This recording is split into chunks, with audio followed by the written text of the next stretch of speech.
And we're live. What's going on, everybody? Everybody, chance to trickle in here. I'm surprised I haven't got my notification from YouTube yet. And anytime. Oh, I guess I gotta share it first, huh? There it is.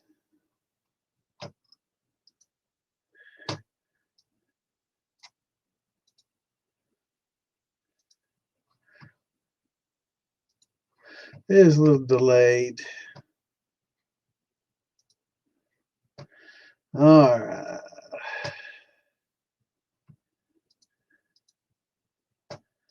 All right. Somebody send a comment, so I know we're getting out there. Let me share some of these links.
And everybody, what's going on, Wayne? What's up, brother? Yeah, I think Wednesday I crashed out, but I guess Saturday, if if I missed adding you, Wayne, that's one of the reasons I don't generally like to when I talk about steel builders and people doing parts and stuff like that. There's such a large list, and you try to think of people that you're forgetting, and sometimes you forget the most obvious ones that you never would forget. And so that's why I try not to do lists like that because I don't have it all written down, and I know just as soon as I do, I'll forget Bruiser or Jason or Sean or somebody. Somebody always I forget somebody, and sometimes I forget some of my buddies. So I'm sorry about that, brother. I didn't mean to exclude you. Come on, Clint. All right, let me get these links shared before I get too busy and talking. So what's everybody? Hopefully everybody had a good week. Yeah, we crashed on Wednesday. My modem went out on my internet modem, so that wasn't good. But we're back up. I do want to make a note for some people out there that may not know it. I changed the name from DIY Shine and Stuff to DIY Shine and Steel Building, a little bit more descriptive than just stuff, and that's basically what we're into is making your own shine and making your own parts, steels, and for builders and people that that do build to post links of their stuff that they've got, and to if they do any building videos of them building stuff, to kind of share that as well, and share some of their knowledge. So I took off the stuff and added steel building. Maybe eventually we'll do some off the grid living kind of stuff because I'm into the canning and all that stuff. But I don't want to, I'm not going to change the podcast, but just that group, kind of open the scope up a little bit to get a little bit more interest and get a little bit more conversation, people engaging, and people seem to like talk about off the grid living and canning and preserving and canning their meats and stuff like that. So we may add that, but right now we're just talking about shining and steels, and we'll move up from there. But let me get these links posted, and then I will say hey to it. Also, wait a minute, I messed up here somehow. Let me try that again. Uh, I don't know how I messed that up.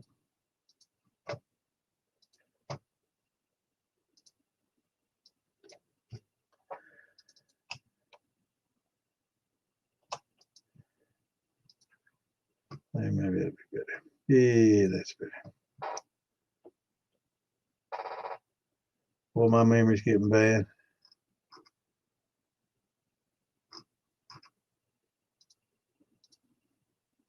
Also, before we get started, I want to put some prayers out there for the brother Jim Miles. He just got knee surgery on his other knee, so he's already had it on one, and now he got it on the other one. And Michael Bowen, who had a pretty bad fall last week, and he's had a pretty tough little go of it. And also JB Wagonmaker's birthday today, so happy birthday, JB.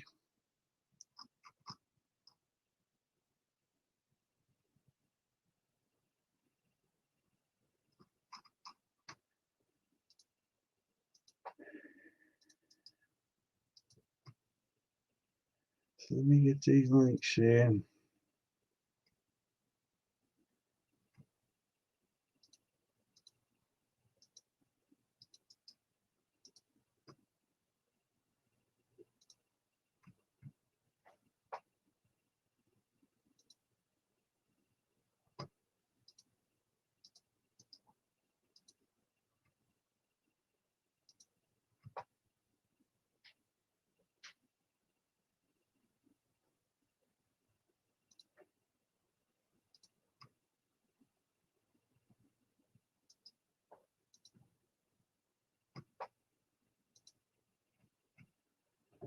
I don't want to post to Mark till he's done with his live, so I have to watch, keep track on that. I'll post in there when he's done.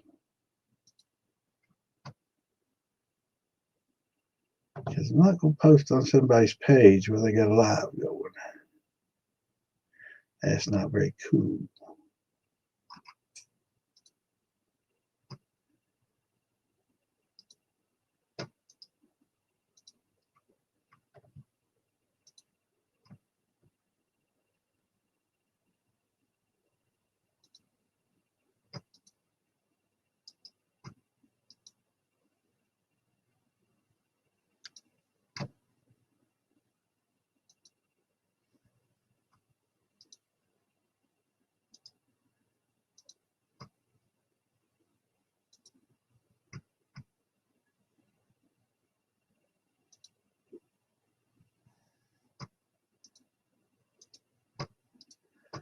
Anyway, man, I hate all this dead air. I guess I should be talking instead of just sitting here drop jawed and dumb. Get these links shared out. I think that's probably the last one it's going to let me share.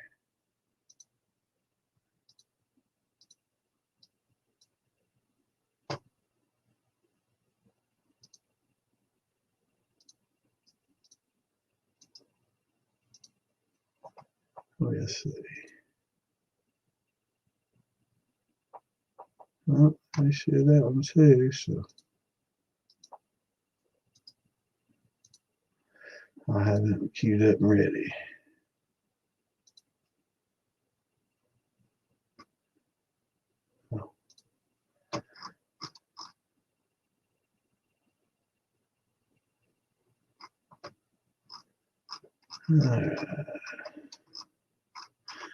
Okay, yes, got it. So anyway, let's see here. What's going on, Ben? What's up, my grip? What's up, brother? There's Jim. Good to see you, brother. How's that knee coming on, brother? We was just talking about you.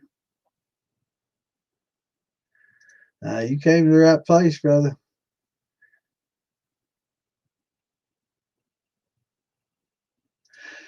Well, that depends on the fruit that you're using. Some fruits, have more sugars in it than others, so it just depends on the amount of sugars in your fruit. I suppose you're talking about to make a brandy instead of a wine. Now, a lot of winemakers will just use, if they can, if the fruit has enough sugar in it, they'll just ferment the sugars that are naturally in the fruit. But a lot of the fruits just don't have enough sugars to really amount to. It's okay for a wine, for like a low alcohol content wine of 5% or whatever.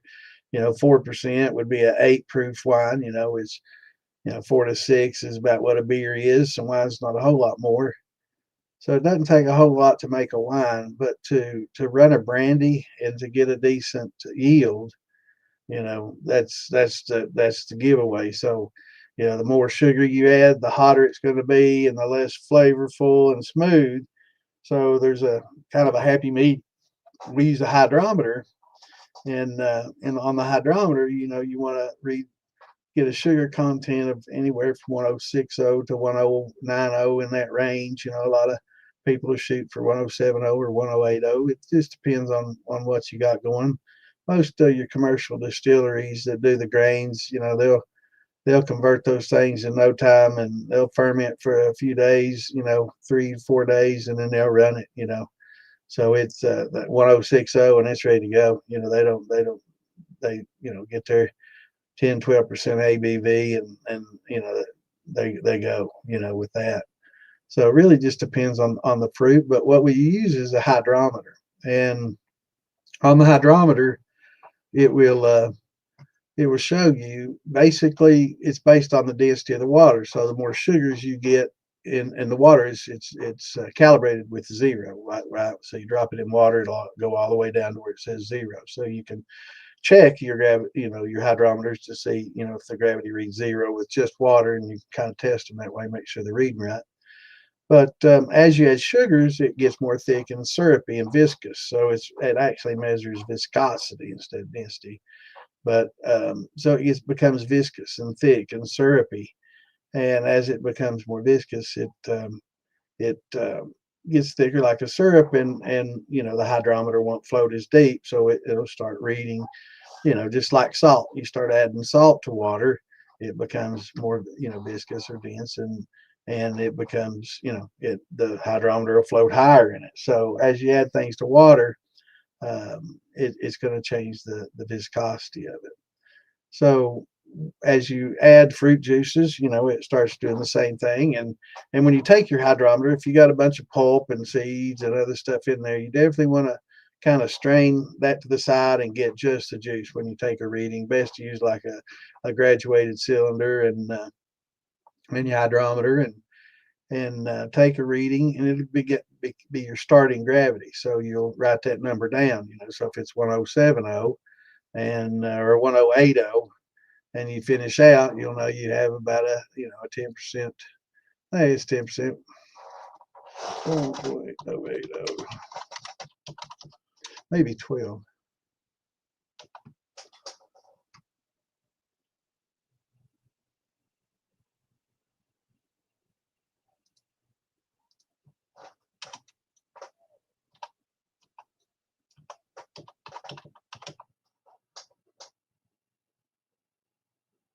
Let's see.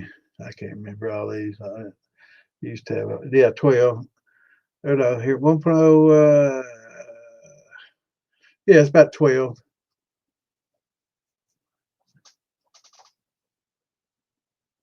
About 10.5 if it finishes to 0 or to 1.000.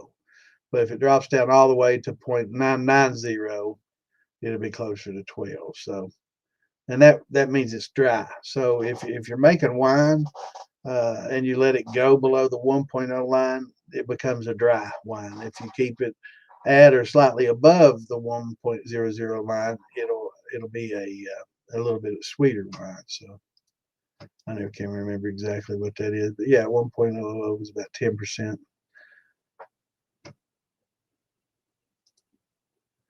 So you'll use that, to mix. You get your fruit, and now as far as water, you can start with the water. So you'll do so many pounds of fruit, so many pounds of water, and you'll just get different recipes. So there'll be 1,000 different recipes. So there's no right or wrong answer to this question.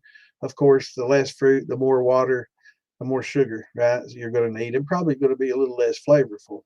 The more fruit, the less water, and less sugar, more flavorful, but maybe less proof, as far as distilling wise.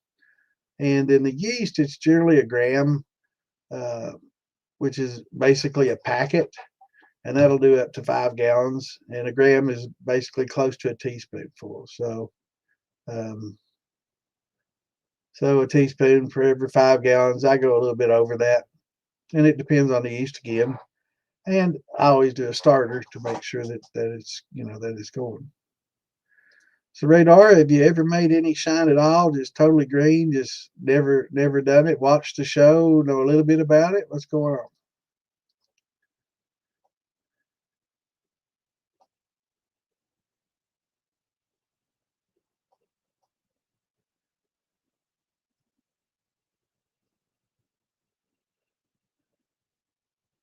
How's it going, Jason?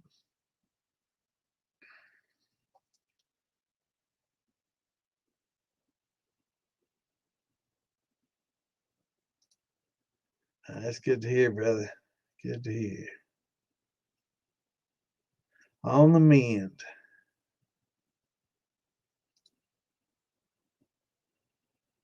All right, we got some people want to learn how to make shine, so maybe we'll have a beginning to end.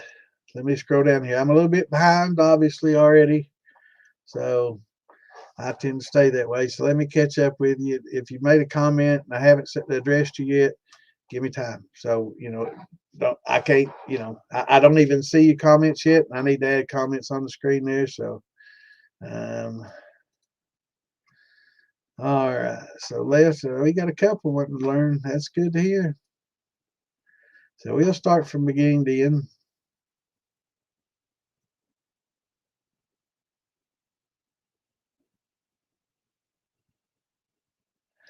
I use a mud mixer. Basically, it's for drywall mud. But you can use a paint. A lot of people prefer paint stirrers. Everybody has their own druthers, but my stuff's upstairs. I'd rather get it. I've got my hydrometer upstairs. I've got some apple wine going. I'm getting ready to add some rye to, and my mud mixer. But it's basically just a mud mixer. It's got like a little spiral on each side, and then a little ring at the bottom, and they use it to stir up drywall mud. And it works. Just anything like that. You can use a paddle, stainless paddle or spoon, depending on how deep your, fermenter is or cooking pot. But a lot of times nowadays, I don't cook a lot. I do the steeping method, and we're going to talk about that in a minute. It works just as well, and you don't run the risk of scorching. So, after cooking it, and scorching a few runs and losing a few heirloom grain corns that were pretty expensive and big batches that get pretty expensive with heirloom corn, I decided, I'm going to try this steeping method. I've always cooked it, but let's try the steeping method, and it worked just fine. I got good conversion and good flavor. So it's a little different, and we'll go over it tonight. We'll talk about that. We're going to do an A to Z since we got a couple of beginners in here tonight that's never done it. So it'd be a good night for everybody. Just kind of sit back and eat some popcorn and ask you questions as we go. We're going to try to take you from A to Z.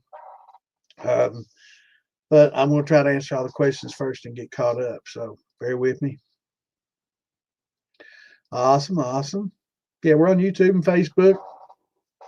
Sometimes we do Rumble and Kick. If I can get it figured out. Sometimes they make me enter certain things, and I have a couple of different Kick accounts. One I use for gaming, and one I use for, militia, and it's all messed up, or we'd be on there tonight too. But get a little bit of interest from there. Yeah, anything with starches, bread. You can make moonshine from bread. That's for the prison hooch. A lot of that comes in. But yeah, anything that's got starches, you can spaghetti sauce vodka. There you go. That'd be like a Bloody Mary, but spaghetti Mary. There you go. That'd be pretty interesting. I do a salsarita, which is kind of something similar, but it's just I make my fiance makes best damn salsa ever. I grew up tomatoes and all kinds of different kinds of peppers and lots of different types of tomatoes, yellows and reds and cherry tomatoes and all different kinds. And she Makes some really good salsa. So, I tried that with a little, I called it salsa Rita, but it wasn't tequila that I mixed it with. It was just regular, shine. And man, it was good. So that'd be something interesting to try. But yeah, anything with starches, anything that has starches are, amylose and amylopectin. And in a minute, I'll break out the pictures and I'll show you all what those are and how enzymes can break those down into sugars that yeast can eat. So strap on your seatbelts. We're going to take us a little ride on the moonshine train. Proofing parrot. Philbilly's got some plans if you want to make your own. They're pretty easy to solder together. If not, Philbilly's got them, and I can't name everybody else because the list is too long. And like I said at the very beginning, if I start naming somebody, I know I'll forget somebody. So I just always, mention old Philbilly because he's the head of the militia, and he's also the one that sponsors this podcast with StreamYards. He pays for our StreamYards for us to podcast with. So I have to mention my brother. But there's quite a few that do it out there. But there's a lot of plans. If you can solder a pipe, that's actually a good way to practice soldering. Is on a parrot or something like that, because you can always just solder the shit out of it. Might not be pretty, but but there's a lot of plans out there. And actually, I might have some. I definitely have some plans. I'll throw in on the militia page and on the DIY Shine and Steel Building page. Wooden paddle for canoe. I was just about to say, man, you got to watch out for that lacquer or varnish that's on them, because I've seen people do that and it goes in shiny and comes out dull. And I'm like, man, you just varnished your whole run. So yeah, paint mixer, yeah, that's a good thing to use. That or the mud mixers work great. Yeah, we'll get some plans for you in the file section on the in the militia. If you might be some there already, just go to the militia files and just type parrot and go to DIY Shine and Steel Building and hit the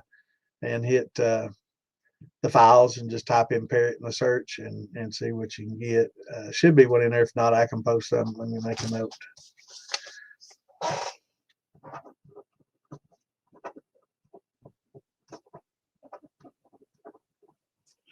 All right, because if I don't make a note, I'll forget. My whole desk is full of notes here, man. That's what happens when you get old.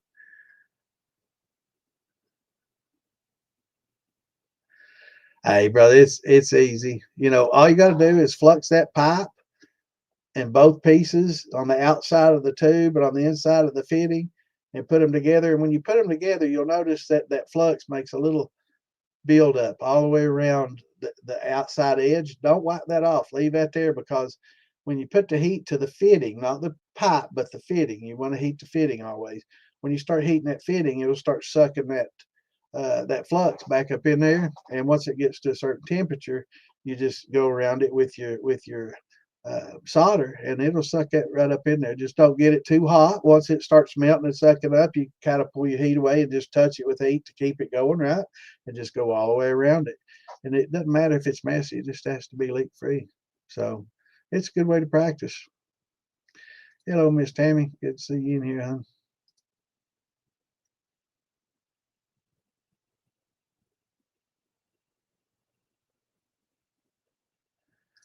What's going on, Carpenter?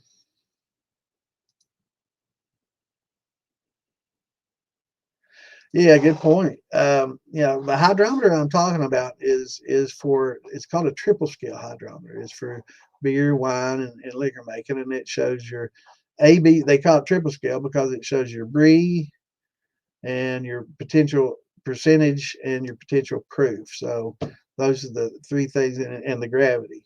So those are the different things that it will show you. So good point. And then some of the hydrometers out there are for measuring alcohol.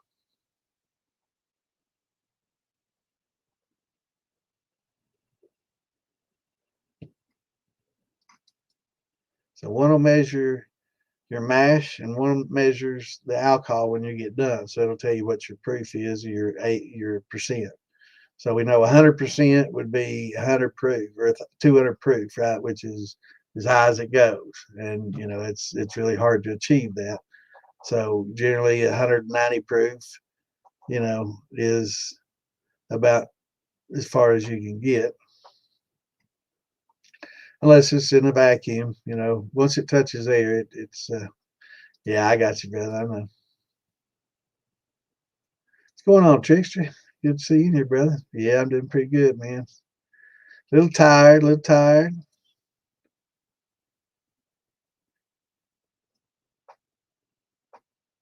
Yeah, freeze now. We'll talk about fruit now.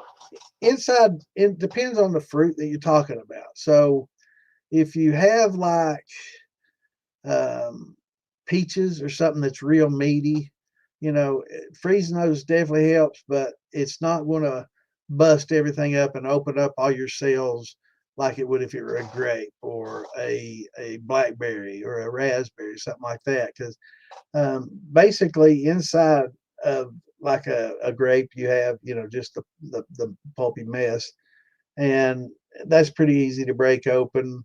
And so is a blackberry. If you muddle it and get all those little tiny berries opened up, that's basically the individual cells. So, but like on a meaty fruit, really pectic enzyme helps break up a lot of that.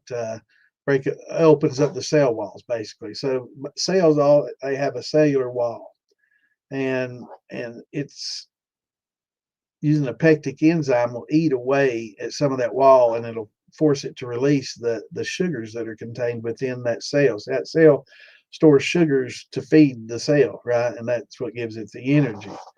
And all these fruits, they store this energy to help feed the seed, right? So when it drops and it gets covered with leaves and it starts breaking down and decomposing, the natural amylase inside the um, fruit itself starts breaking down the sugars to feed the growth of the seed, right? And the seed eats these, consumes them, uses that for energy to send out the root, right? Once it gets the root sent out, it's consuming all this, sugars, stored sugars, and it converts it into energy and to send out the little first shoot to come up. And once that shoot opens up and starts absorbing sunlight, then photosynthesis becomes the new energy, and it starts using photosynthesis to feed the growth, so it doesn't need the sugars and stuff anymore, except for maybe to some more stable root growth or something like that. But it starts using the sun for its energy, so it doesn't need those. So what we would try to do is break open all those cells and get all those sugars and flavors out, flavonoids and polyphenols and all this out to flavor the wines or the brandies, depending on what you're going to make.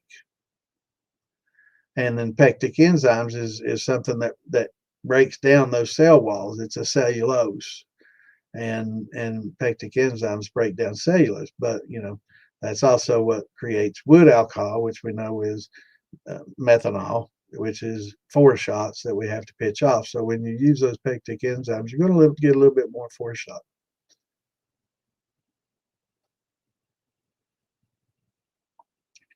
Yeah, I'm glad. Hope she's doing better, brother. I did that for many, many years before my mom passed away. Good on you, brother. Good on you. Yeah, I like sweet, but Ann can't drink them anymore. I made a sweet heat of white wine. It's white grapes, and I kept it a little on the sweet side and high proof. Man, that stuff it's almost like a mixed drink, man. It's like 18% ABV, so it's about 30 some proof wine, right? It's platinum, man. It's crazy. But it's sweet and it'll get you hammered quick. And it'll give you a hell of a headache too if you drink too much. A couple bottles and it's on, man.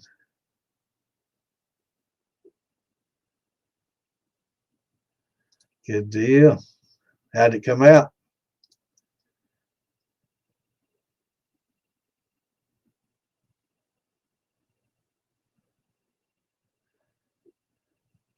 Awesome, awesome. So what we're going to talk about is going to be a little bit foreign to you, Bobby. I mean, beer makers tend to start low and work their way up because they don't typically use corn, right? Which is very high temperature to gelatinize.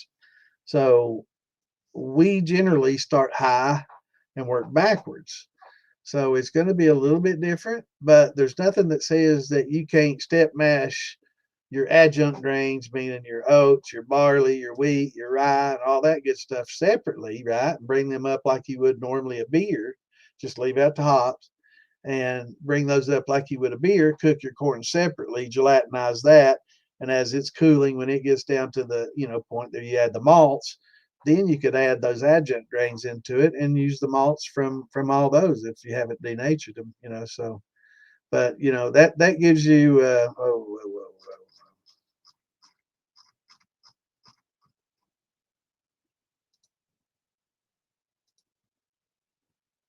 Yeah, we don't stand for that kind of shit. How's it staying up there? Somebody comment, get that shit off my screen. Somebody comment, please. I don't want that on my screen. Yeah, I tell you what, until that, well, that's good. That's gone now. I was gonna say until that shit's gone, I'm just gonna have to. I can't stand some people, man. I swear to God. I have to see. I'm glad I got the comment thing because I would have never seen that. I just saw a whole screen full of that.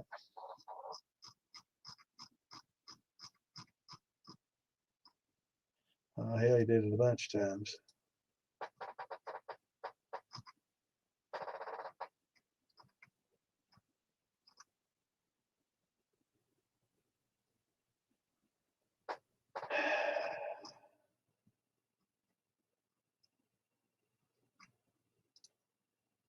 Shit. Stupidity, man. And just like that, on a stage, you just made yourself look like an idiot. Yeah.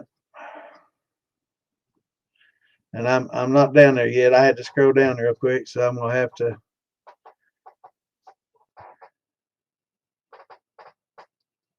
scroll back. I'm sorry, y'all had to see that shit. I hate that. Yeah, we don't go for that shit around here. Is it back? Oh, they just flooding us with different ones, huh? Get a life, piece of shit.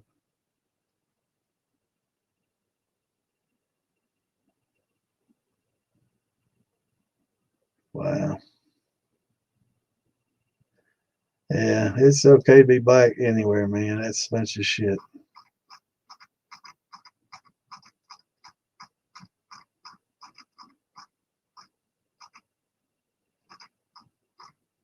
I can't stand that.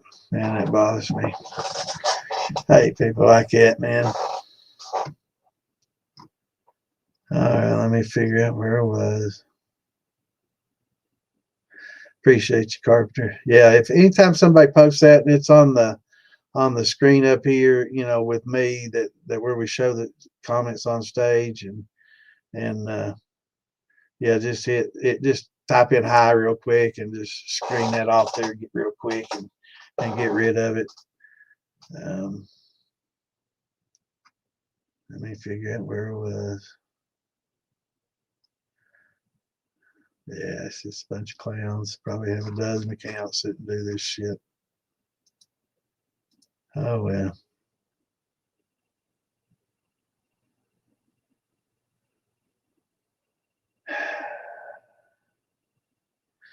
Sucks that there's people like this. I'm gonna turn this off until yeah. So you're not gonna be on my screen anymore, so nobody gets to see it. Shit. So maybe that'll help cut it back for a minute. But they probably have a dozen accounts. They'll just keep logging off and back into the next one and troll for a while. Hopefully they'll get tired of it. If not, God will take care of them in the end. 17%. That's good, man. That's about as good as you can get out of your yeast. I think the Lalvin EC1118, the Saccharomyces cerevisiae Bayanus does about 18. So that's about as good as you're going to get. No, this is not pre-recorded, brother. This is live, Burger.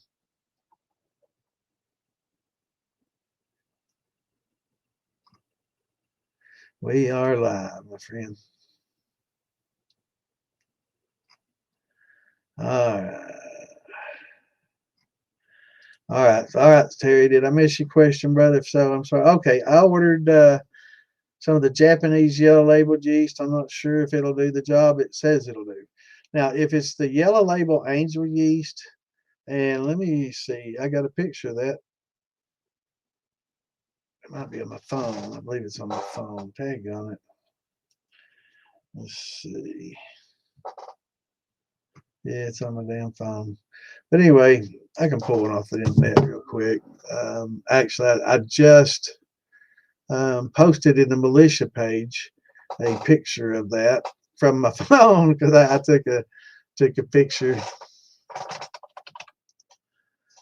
But it'll come up quick in my search because let me go to Lalvin real quick, and because you want to get the right kind. I had no idea that they had so many daggone yeasts until I pulled them up, and then boom. Yeah, that's not a good picture. Come on, do better.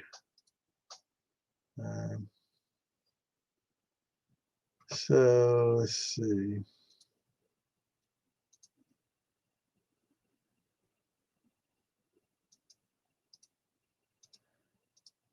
Yeah, it's got some koji in it, which is a specific fungus that helps the enzymes. Yeah, this is a good little picture. Here, let me copy that real quick, screenshot that for you. Because there's a lot of different ones, and you want to make sure that you get the right one. And this is how you can be sure to get the right one. Let me pull that up here.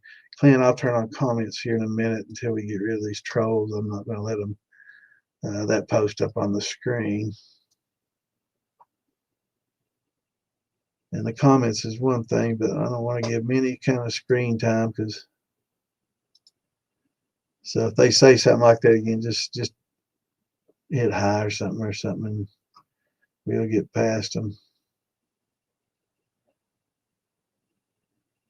That doesn't happen often, so screenshots, damn it.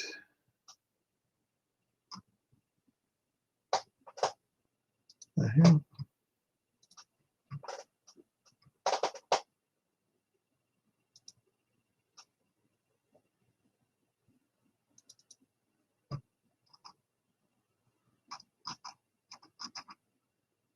Come on. I got so many, it takes a while to load. Okay, here we go. Let me add.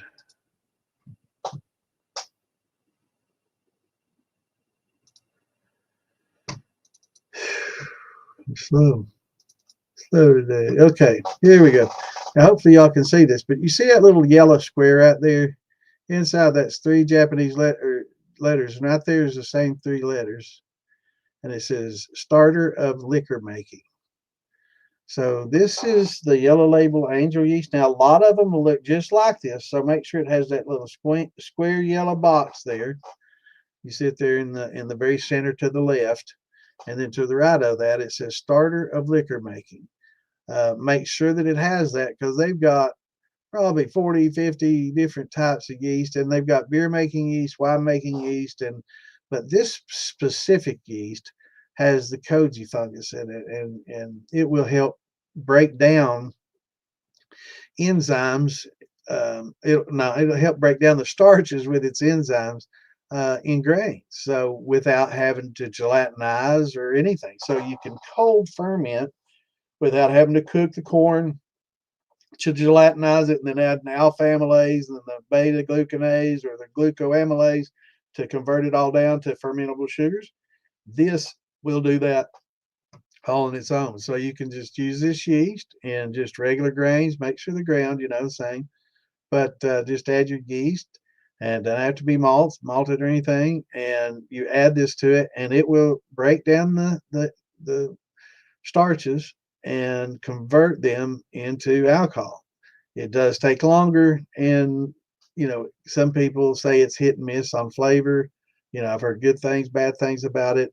But it's definitely a lot easier. It's little bit. It's considerably easier than cooking your corn and going that route. So, for those that don't, or if you're in a situation where you can't, cook and do all that, and you just want to, make some corn liquor, and you got some cracked corn, and which is a great way to test this without having, spending a lot of money on different grains and malts and heirlooms and all this stuff. Just try it with some cracked corn. Just get some good old cracked corn and make sure you got it cracked to a decent, some of the cracked corn is really way too coarse, and then some's, cornmeal's too probably fine. You want something kind of in between, but it'll work with either. And make some, inexpensive tests. And I keep saying I'm going to, and I'm definitely going to. I bought a little brick of it, so we're going to give her a shot and see how it works. And let's see if I can remove that now. What's going on, Heavily?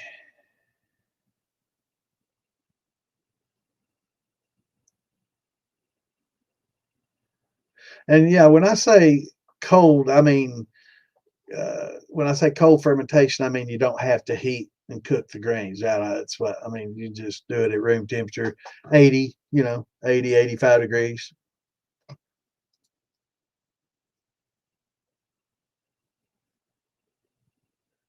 Yeah, that's good, brother. That's a good.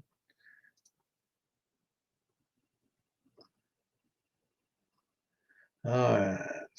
I'm sorry I missed your question, Terry. So Terry did the right thing. If I miss your question, don't get mad at me. Just say, hey, I think you skipped over my question. So if I do that, because especially with all the trolls that we had, because I have to scroll all the way down, ban them, and then try to go back up and figure out where it was. I don't want to let them know what a pain in the ass they are. Then they'd enjoy it even more. Yeah, I think so too, Miss Tammy. I think you're right about that. Oh, I need one before I started, actually. I had to run upstairs and grab this.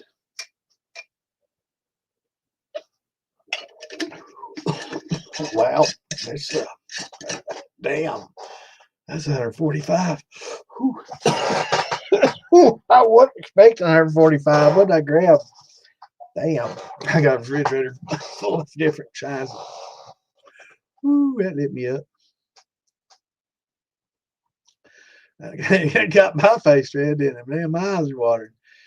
I wasn't expecting that. I was thinking it was around 900 proof. I took a big old swig of that, and man.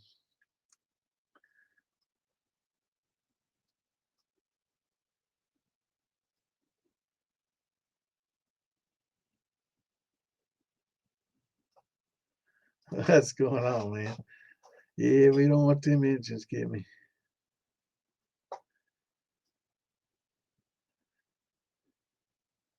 Show the fridge. Hey, if I take my phone up here, I don't know. I guess maybe one day. I've got a bunch in there. I mean, I've got from different festivals and handshakes everybody sends me. I put them on the fridge. I got 2 shelves full.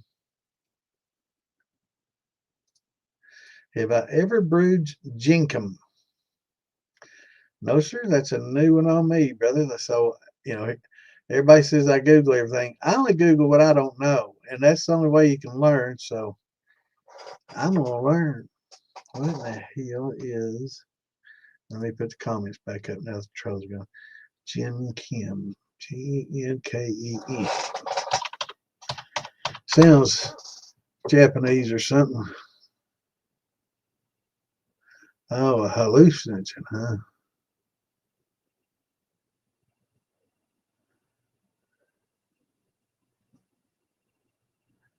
Yeah.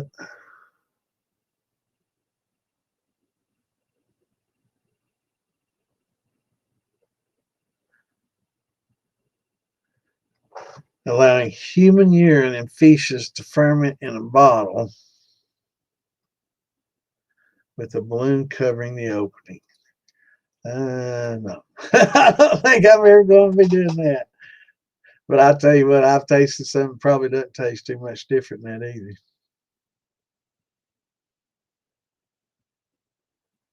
Yeah, yeah, that's sad. It's a sad state, man.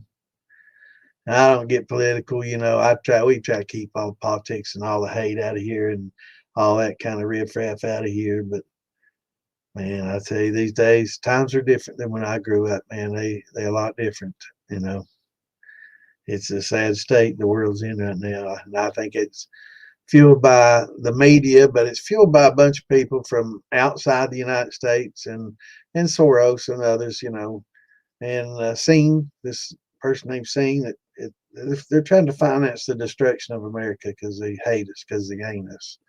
So, but we try not to get too political on here and talk about all that. We try to talk about making alcohol so we can get drunk, forget all that shit, At least we can drink them away a little bit at night and take some of the stress away.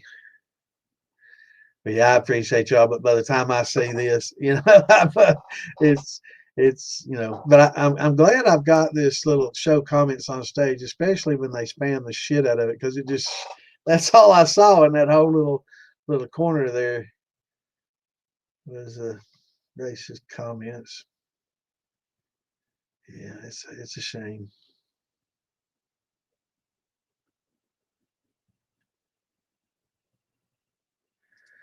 Came out at 110. That's not a bad proof to come out at. Now, what you're talking about from the store, it takes a little time and a little bit of learning and patience and getting your mashes down. And the thing about it is, the more stress that your yeast have, the more off or flavors that it kind of produces. And it creates a lot of organic acids, butyric acids, and lactic acids, and other things that will affect the flavor. And there's certain bacteria that can get in there that'll affect the flavor. It may not be a bacteria that's going to bother you, but it has affected the flavor, of what you're drinking. So, chances are the alcohol is going to kill that bacteria, but there's a few that don't. But those aren't generally a big concern in distilling, because you got boiling alcohol, and there's only a few that will survive it, but there are some that will, and unfortunately botulism, I think, is one of them. But just getting your recipe down and keeping your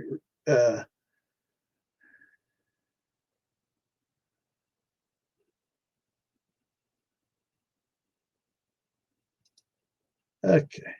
Well, there's another clown gone. Jinkum. I should have known when he asked that question. Yes, it's definitely okay to be black here, brother. We don't put up with that shit. I'm sorry it took so long for me to get to that. If I didn't see it on the little screen here in front of me, I know y'all can't see what I see, but what y'all see on the screen here is me, and then underneath it you see the comment I just highlighted, and then over to the bottom right you see comments from chat. Well, I saw it on there, but to the right of me on my whole display, y'all don't see, but I've got like just the regular chats from all the different groups, and this thing they just added recently where you all can see it. So I'm like 10 minutes behind, so I don't see, you said that comment, but almost 15 minutes ago. So that's how far I get behind, but because I'm trying to answer questions as I go. So I get a little bit behind, but yeah, we don't go for that, man.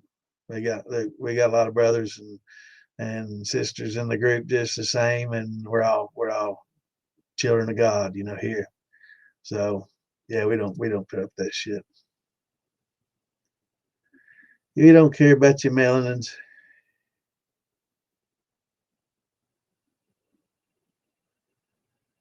Hey,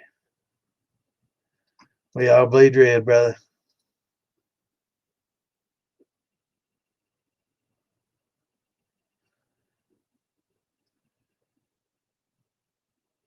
I might. I might have to. All right, let's see. We do have some beginners in here, so we're going to try to start from the very beginning once I get down here. And what happens too is I keep scrolling down, and it keeps this little thing, this little scroll button. you think you're getting to the bottom of it, and then when you get to the bottom, it just jumps up, and you got a whole bunch more to get to. And I know I'm still behind, so I'm gonna try to. Um,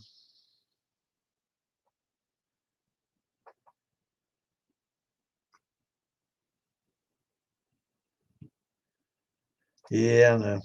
I try to moderate and do all this, and it's tough.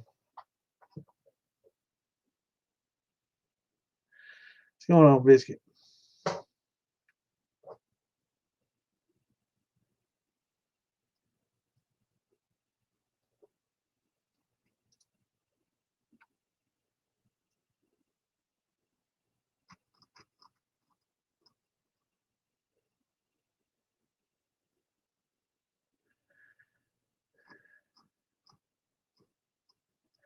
All right, Kevin, finally a good question. Here we go.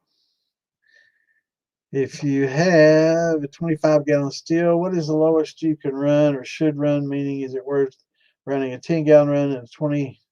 Yeah, 10's fine.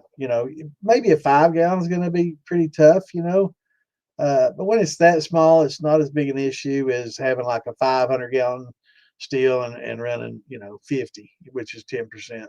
So yeah, you'd be fine running 10, yeah, in a 25, it's fine. But you don't want to create a big, huge gap because you get some condensation right before it condenses before it doesn't stay hot. So it's going to start condensing before it ever gets into the cap, right? So it might end up, a little higher proof than typical. It's not going to come out the same as it usually does, but yeah, good question. Yeah, it's talking about yellow label angel yeast.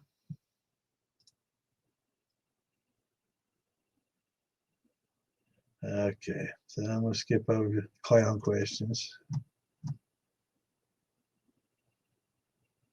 Red Star makes good daddy yeast. I like Red Star makes a good Premier Rouge, which I use for my red wines. It's real good, and a Premier Blanc. And those two might have been discontinued, and they may have come out with something different. But the Premier Blanc I usually use with my lighter colored fruits and grapes, white grapes, and that's what I use for my grappa and my white wines. But yeah.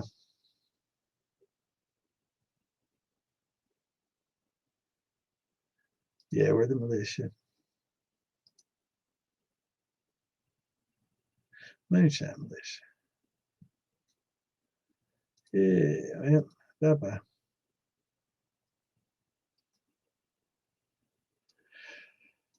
I've not used it yet. Brick's brand new, and we were talking about that militia on the militia page this week. Somebody was talking about it, and look, people be getting mixed results with it.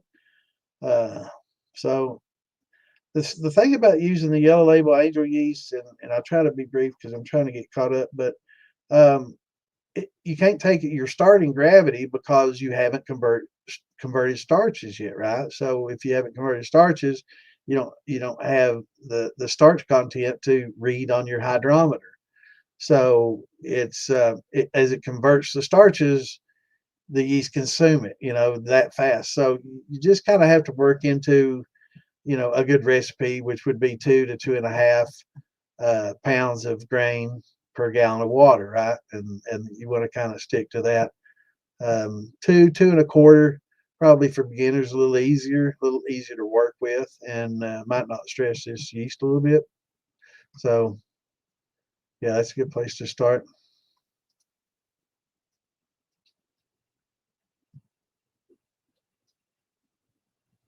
Yeah, the pectic enzymes, is gonna, help break the cell walls to open it up, but that doesn't help break down sugars, right? It just opens up the cell walls to release the sugars. Whereas most enzymes do, right? Like you're talking about breaking down starches to make sugar. So in most of your fruits, you'll have fructose and glucose. Mostly fructose in most of your fruits, and those are generally simple enough to where your yeast can consume them without any kind of amylase, right, or enzyme. But the pectic enzyme basically works on cellulose, which you can make liquor with cellulose, but it's a wood liquor, which makes, it makes methanol, which is 4 shots, and that's what causes you to go blind and deaf and all that good stuff. So anytime that you use the pectic enzymes, you're going to have a little bit more foreshots to throw off than you normally do. No, it has the koji. Yeah, it has the koji fungus in it that helps. It's an enzyme, so it helps break down the starches to fermentable sugars, and that's how it works without having to convert. It's a different process. Persimmon makes some really good shine. Toby makes a real good persimmon shine. Brother Toby, he makes good stuff. Uh, Tomato paste has a lot of nutrients in there, but it doesn't have the yin and fan, the yeast assimilable nitrogen and the fan free amino nitrogen, and you need those to and those are asking questions right now. Just stick with me, and Clint's going to try to answer them as he can, or I'll get to them. But the tomato paste has got like biotins, it's got calcium. There's lots and lots of minerals in there that do help a fermentation, 100%. But it doesn't have enough yan and fan. So the best thing to use, and some people don't like it, is just Fermax or Fermade or Fermo. Um, it's generally the best. It's cheap. It takes like half a teaspoon. Let's see. I didn't bring my list. I made a list. Let me just pull that up here real quick. I made a list this week for my notes, and I'm going to share it with everybody. And I've got some stuff to add to it, so I'm not complete yet. So I've got conversions to add to it as well. But I made a list called "How Much," and in it talks about how much of each thing do you generally add to your fermentation. Now, as far as diammonium phosphate, which is DAP, which is what Fermax, Fermade, Fermo, and all that is, you use about a half to 1.5 grams of diammonium phosphate per gallon, which is about a half to 1.5 teaspoons. So there again, generally speaking, a teaspoon is close to about a gram, and half a teaspoon is about a half a gram. So this is um, which is about half to 1.5 teaspoons per 5 gallons. So um, it's cheap. That stuff costs about maybe 10, 12 bucks for a big old pound bag. And I mean, every time I use it, I'm just taking out like little half teaspoons or teaspoons full. So that stuff lasts a long time. It's really very cheap to use, less expensive than tomatoes and raisins. Now, I'll get to raisins in a minute, but just not enough. So it does help. But like in the Birdwatchers recipe that has the tomato paste as a nutrient, basically, it is giving it some nutrients, but the nutrient in that recipe is the god awful amount of yeast that they have you add. I looked at one of those recipes, man, and it's like 5 times the normal amount of yeast. And what's happening is you get an overpopulation of yeast, and they start dying off because they run out of nutrients, right? And then as they die, the yeast eat the other yeast, and that's really what's feeding the yeast and that stresses them too. When they die of starvation, they stress, they cause off flavors, and then they start eating the dead yeast in the bottom, and that's really where they're getting their nutrients from. Now, raisins, I think a lot of people think raisins are a good nutrient because when you add them, all of a sudden you see some stuff working up and it starts working off fast, and that's because there's a lot of wild yeast on the raisins, but the raisins themselves don't have enough yan or fan either. They can add good flavor and good mouthfeel to your fermentation. So both of those don't hurt. They're not bad to add, and it's fine to use them. But when you do use them, try to add a little diammonium phosphate and DAP or Fermax, Fermo, Fermade.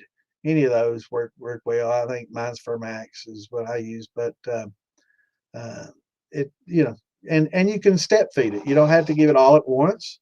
You can give it a quarter teaspoon, and halfway through, give it another quarter teaspoon per gallon, right? And that works fine, to step feed it. And some wine recipes call for that, and they recommend that. So, yeah, that's not a problem either. Just kind of that way you don't over energize things and get the yeast too active, and that can kind of stress them too. So, the whole key to everything, and especially in winemaking, and beer making is keeping the stress levels down, you know. Hey, what's up, brother? Yeah, I know. I crashed Wednesday night. I didn't have a heart attack. I just, my net went out. My modem went down. So the next day they brought me out a new modem and we back up running. Good to see you, brother. All right. But yeah, we're gonna, for the beginners in here, we're gonna go through, yeah, I tried to get Clint to tell you, but it was strange that it stayed up a little while. If y'all remember, Ann came over and said, "Hey, you know, is my net's down?" And I was still streaming. I was still getting questions and answering. So for some reason, hers went down before mine. But yeah, it wasn't just 10 seconds later, mine crashed. Yeah, it'll take a little bit longer on that yellow label with, well, it takes longer with the yellow label period anyway. But yeah, anytime you're using crack versus finely grained, it's going to take a little longer because it's harder to get to, but it clears faster too. So it's a trade off.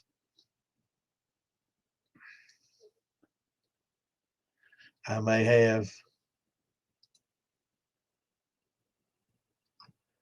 Damn it, you got me scrolling back, fucker.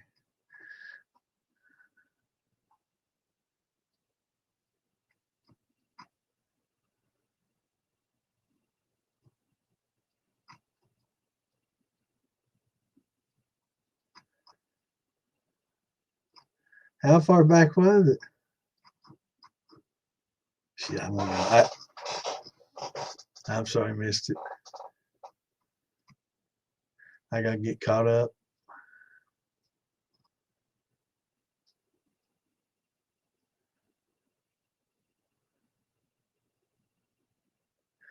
Awesome. It was, man. It's 145. I took a big old swig. Hell, my, you can see my nose got red instantly. Usually it takes a few drinks before my nose starts getting red, man. I took a big old swig out. I was thirsty. I needed a drink before I started this damn thing. And I thought it was about 100 proof. I took a big old swig of that shit. It's at 145, man. I need to start reading my labels.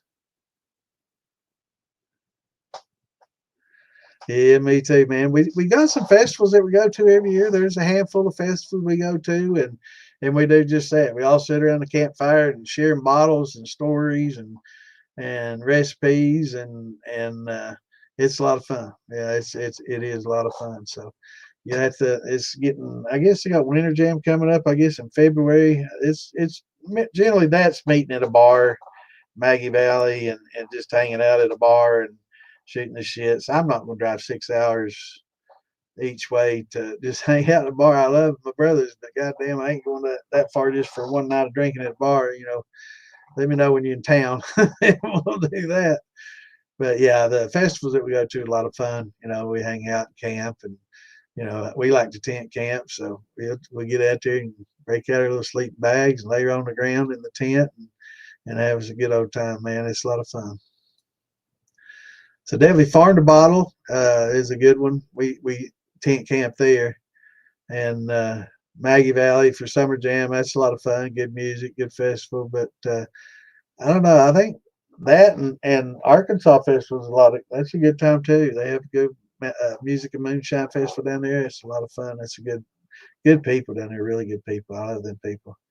Reminds me of back home a lot. But yeah, I think probably Farm to Bottle is one of my favorite ones, and it's just because the campground is right there next to the venue. It's all part of the same big, huge park, right?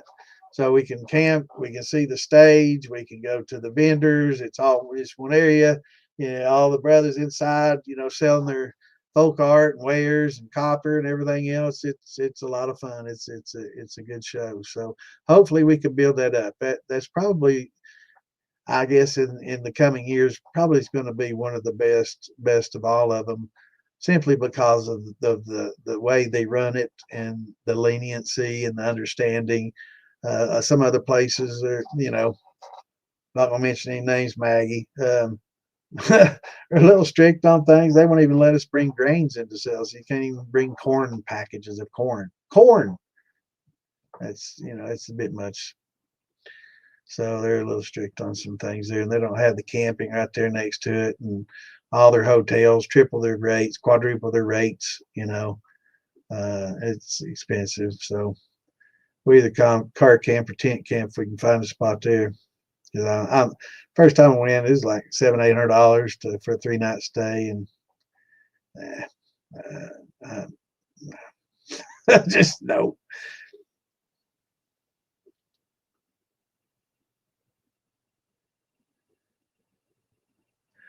Oh, well, if it has a lot of carbon, but not meant to adjust your air to gas mix ratio, and try to eliminate some of the yellow out of that fire, and tune it in, kind of like you would do a Bunsen burner. So adjust that to get, you just want a little bit yellow at the very tip, but you want most of the flame to be a blue with a dark blue in the middle and a lighter blue, and just a little bit of yellow at the tip is about where you want her to be.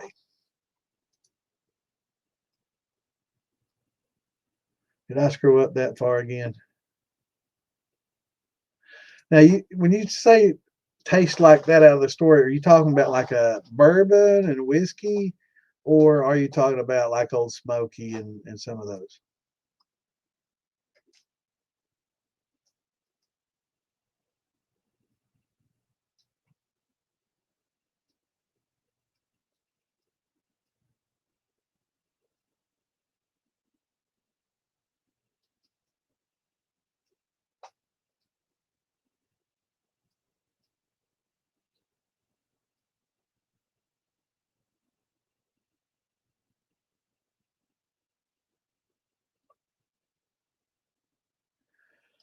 Ever have any experience with a vapor management column? Well, as far as the deflagmator working, bubble plates and stuff like that, yeah, I use deflagmator, and instead of bubble plates, I have the copper mesh that basically does the same thing. Um, so I've managed that, but as far as like a column steel that's just a column and a continuous type steel, no, I've not experienced that. The guy that co-founded DIY Shine and Steel Building with me, Eric, built him a continuous column steel, and that was pretty interesting how that worked out well for him. I was always worried he'd leave it, let that thing run out in his shine shack, and I'm like, bro, one of these days you're gonna come back, your shine shack will be burning. But never did, and I'm behind, still behind.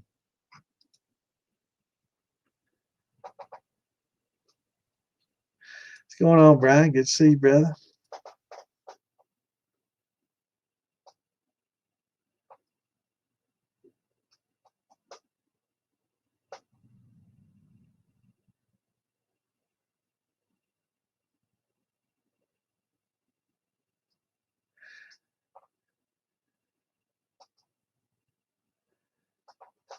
Now we're going to talk about I was talking about steeping earlier instead of cooking. So we're going to get into that just in a minute. And for the beginners, I'm sorry, I'm trying to get caught up so we can do a beginning to end kind of thing. And we will. We're getting there.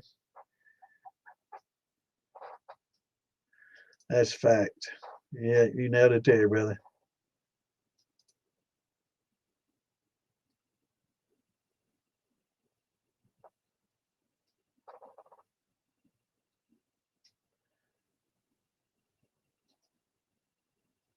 That's right. Yep. That's a good one.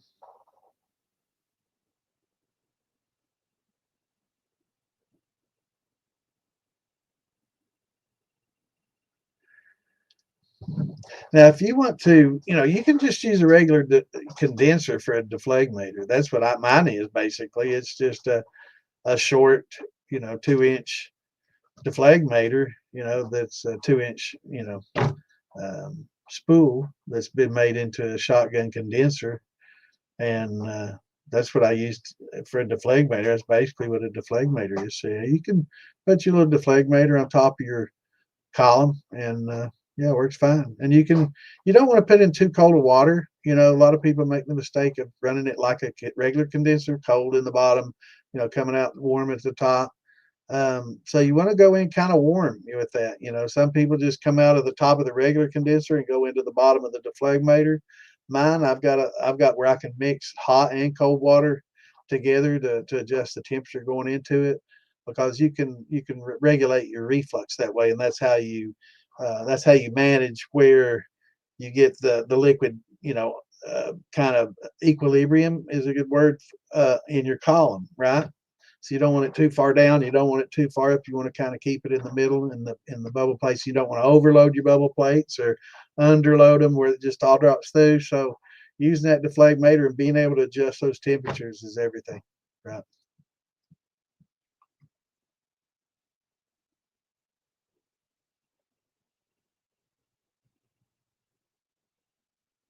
I'm that far behind.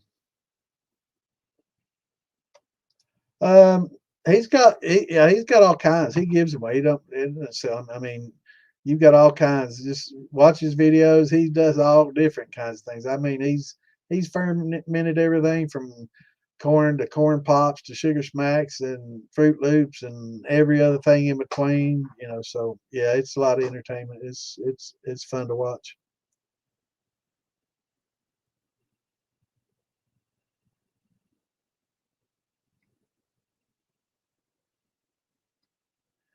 Yeah, Fitbit's got about everything you need, and he shows videos on how to make pretty much everything he sells. So, if you're handy, you can watch the videos and learn and make them yourself. And if not, he'd be happy to sell them if you're local or can go by there. It's a lot cheaper, but shipping's generally what costs the most with everything these days.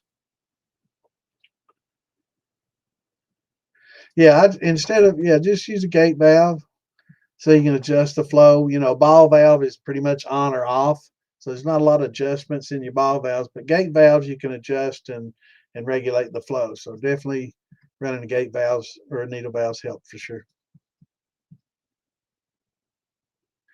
Yeah, yeah. Wood liquor is methanol. You don't want nothing to do with that. Yeah, they've got good bread yeast. They got good wine yeast and everything. I've used it in a lot of my different stuff, and Red Star, Deity and Red Star Premier Rouge, Premier Blanc, all three excellent. And some of those other ones are great, great yeast. Alvin makes good yeast.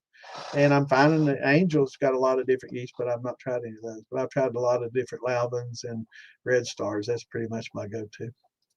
But there is also Firm Solutions, and probably make some of the best yeast out there, for whiskey and stuff. This is a good whiskey yeast that comes from Firm Solutions. They're out of Danville, Kentucky, and the guy that owns it, Patrick Heist, he's owns Wilderness Trail Distillery, top 10 bourbon maker in the world. So he's a genius. That dude knows more about distillation than pretty much anybody else in the world. They run a lab there. It does a lot of genetic sequencing and things to try to find what people have issues, bacteria, certain things, certain problems, even the genetics of their yeast and things like that. If they want to find out exactly what they've got, they can send it to them. They do it all, man. They deal with wineries, beer makers, liquor makers all over the world. Send their stuff to them. It's brilliant, man. Very, very intelligent guy. And he's from Kentucky. He talks a lot like I do. So, it's hard to hear this hickerbilly accent and equate that to some kind of sort of an intelligence. So I guess when we speak with this accent, come off with some facts, people get taken aback. They just expect stupid when they hear my accent. So I kind of use that sometimes to.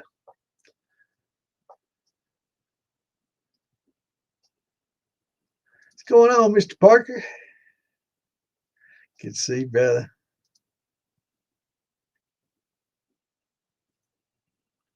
Nah, no, I don't use it in the corn mash. You don't want it breaking up. There is a lot of cellulose in corn, but when it's ground up and the way we cook it, we get it all that starch. It gelatinizes and opens up, and we get it all. Generally with fruits, you don't. Most winemakers, you don't want to boil and cook your fruits like you do, corn. Um, Several reasons. A, because you don't have to get the sugars out because it's fructose and there's no conversions going on. So we don't need to gelatinize any of the fruits or I guess there might be some fruits that have starches that you could. I guess maybe like a banana starch, a starchy fruit. Yeah, you could probably cook that and get a little bit more sugar out of it.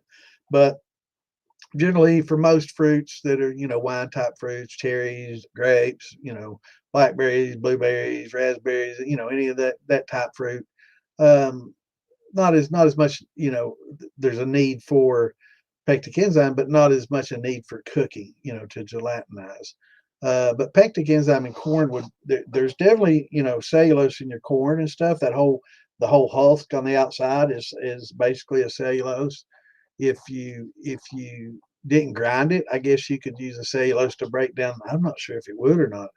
That husk is pretty strong, but I'm sure there are already enzymes out there that would break it down. I mean, that's how, other than the natural ones inside of it. See, that's how, um, when it starts getting a little bit moist, it activates the natural enzymes in there, and that begins the process what I was talking about earlier of feeding. There's the corn kernels full of endosperm, and that endosperm is the starch that gets converted that feeds the growth. That I was talking about, the roots, and then the little shoot that'll come up. I guess they call it the radicle that goes down, and I can't remember the name of the shoot that comes up. I'm getting too old, but it's the radicle is the little root, and it fuels the growth of that little radicle to go in and start getting energy from the soil and from nutrients from the soil to feed it, and eventually it'll send a little shoot up, and then it uses the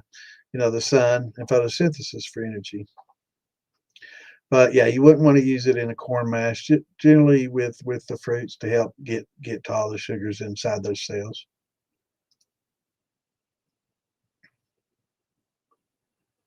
That's the way most of them are, man. Mine's the same way. I don't use the football and the canister filter hardly at all anymore, but they're fine to use.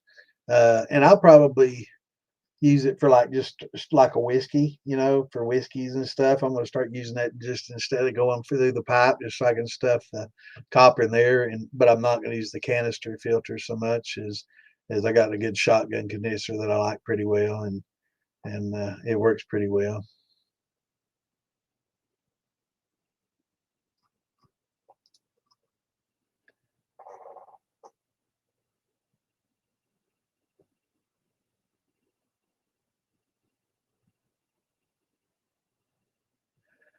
No.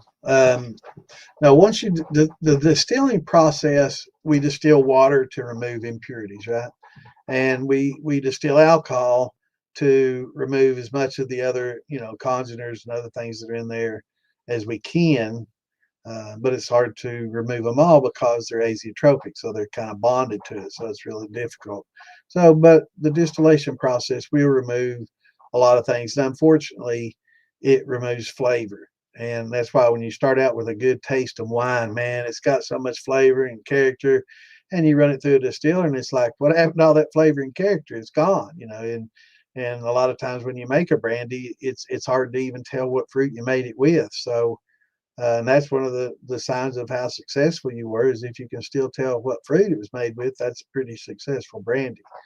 Um, but post flavoring, a lot of people are more acceptable to post flavoring now, and most apple pie is just, you distill a vodka, make a vodka, and then just mix that with your apple juice, apple cider, cinnamon, nutmeg, whatever you want to add to it, spice it up, and drink it that way.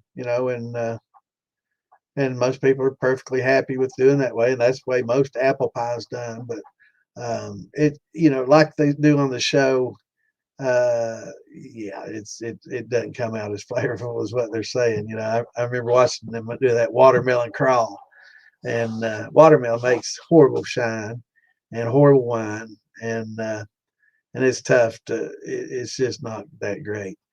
And they made it in that big old 55-gallon.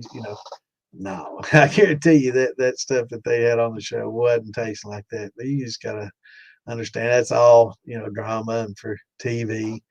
But yeah, the best thing to do is just make you a neutral vodka, on your still, and then just post flavor. There's nothing wrong with post flavoring. I mean, a lot more accepted these days. Back in the day, moonshine had to be clear and all this. Well, that's fine, and that's the way corn liquor should be, is clear until you put it in a barrel and age it and make good whiskey or bourbon out of it.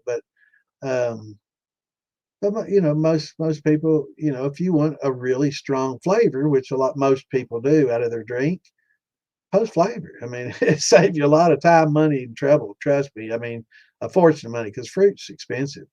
And if you're trying to, make a peach brandy and you want it to come out and taste really strong and peachy and sweet, you're going to set yourself up for, unless you have multiple jar rigs and can infuse a lot of that flavor back in there, it's going to be tough. Now, jar rigs or infusion chambers can definitely increase that flavor and get some of it back, but it's not never going to be real sweet and peachy like it was as a wine.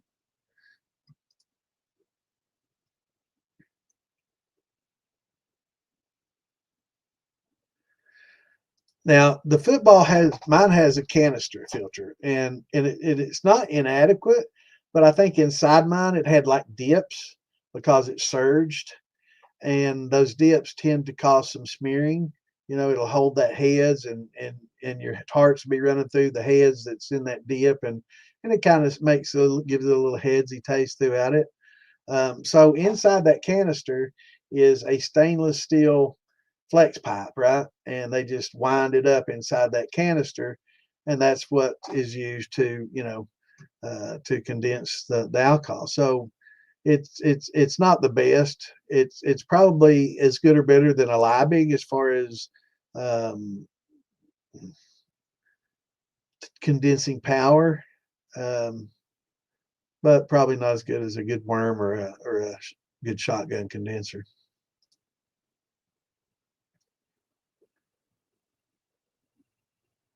Right? Yeah, I definitely wouldn't use it in corn mash. I've not tried the air distiller. Yeah, I've seen people use it. Philby does video on it, and he's used it, and some people try it and they use it for different recipes and stuff. But for me, it's just it's a lot of work for such a little bit. So I haven't fooled with it yet, but they're interesting. It's definitely an interesting conversation piece, and in the tough times, it definitely could come in handy.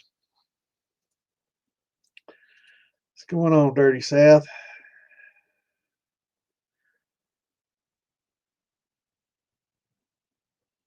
Um, there will be some heads, but they're not going to be a fraction of what normally comes off at the very beginning. So, yeah, you could pitch the first little bit that comes off just to be on the safe side, but there shouldn't be any amount, uh, especially if it's a wash or something like that. Depending on what you have, but fruit, fruit brandies and stuff like that generally have a little bit more than like a corn, which will have more than like a wash. It'd be like your rums and your tequilas and all those. So, um, but yeah, I just pitch off a little bit just to be on the safe side because we know that there's fours and heads throughout the whole run, right? So, the, our distillation process does not fractionally distill like a fractional column can. So we're not getting good fractional distillation on a pot still. And because going back to the azotropies, they're just combined, and it's that difficult to separate them, and you just can't on a pot still. But they just the temperature alone, more will come off. More four shots and heads come off at the beginning. We know than in the middle towards the run, and the higher percentage comes off first. So when you crank it back up, the first percentage may be a little bit, but it's not going to be a fraction of what you normally would pitch. So I just pitch a little bit to be on the safe side. But yeah, but again, it's not going to be a lot of as much fours, and it's not going to be anything that's going to cause you to go blind or deaf or anything. This is all about flavor, and that's if you're going to drink it white. If you're going to age it, I wouldn't worry about it. If you're going to age and put it in a barrel, then you'll be fine. You don't have to make any cuts at all because it's going to be low heads that are pretty close to your hearts that's going to come off on the subsequent runs. So I wouldn't worry about it at all if you plan on putting it in a barrel or aging it in a jar for months and months and months. Um, but if you're going to drink it afterwards for flavor's sake, I would probably throw out a little bit.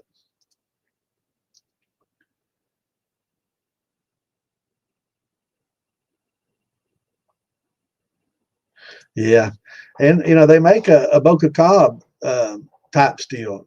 Gets 190 plus, and if you put it right on top of a, let me pull up a picture of one of those for you. Um,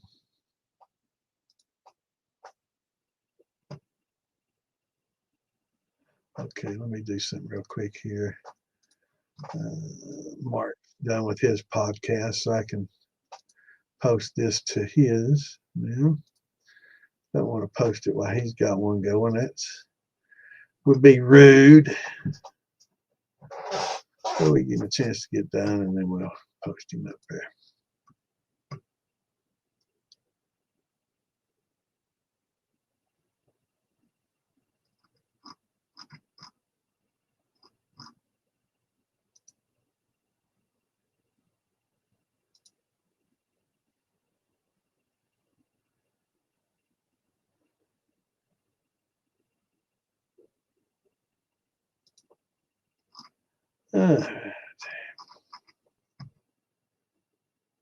I'm gonna have to eventually deal with that issue later. All right, what was it? Oh yeah, Boca. Let me pull this up. Boca Bod. Let me pull up a little picture so you can see.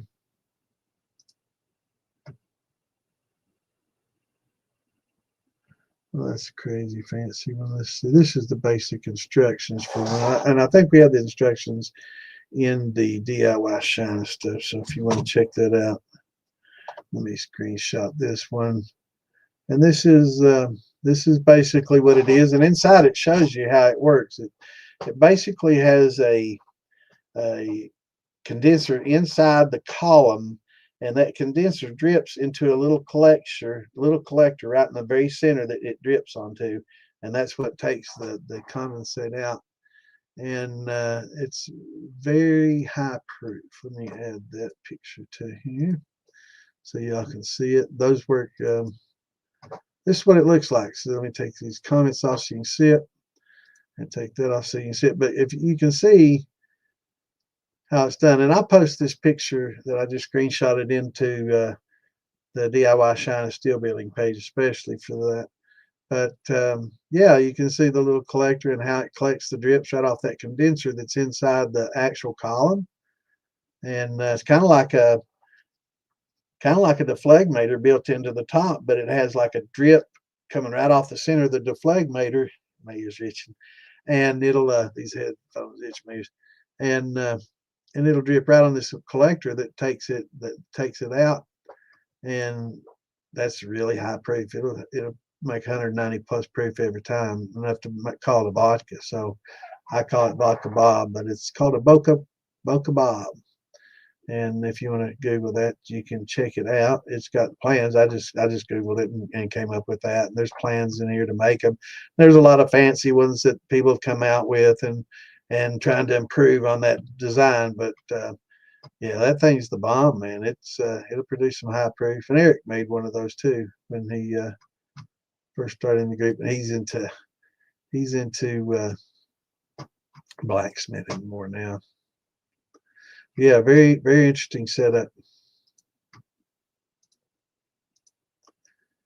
Let me make a note.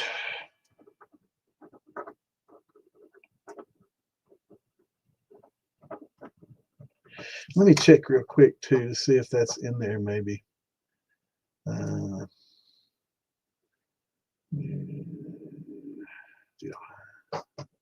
Look in the DIY, go to files, and then hit your little search button and both will be okay. No, that's not where I wanted to go. Files, be okay. Yeah, building a cake steel, Boca Bob design reflux steel 2 PDF.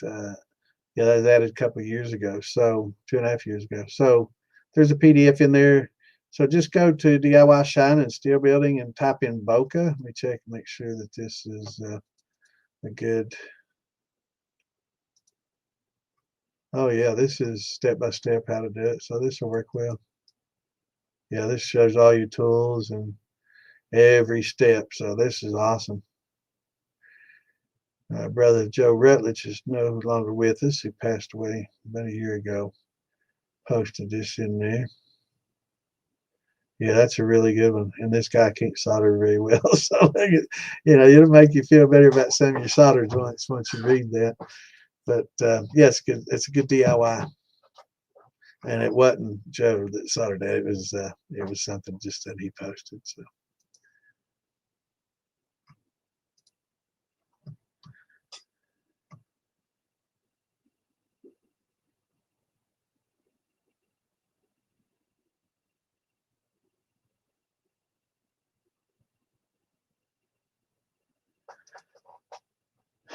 the more needles, the better. Interesting.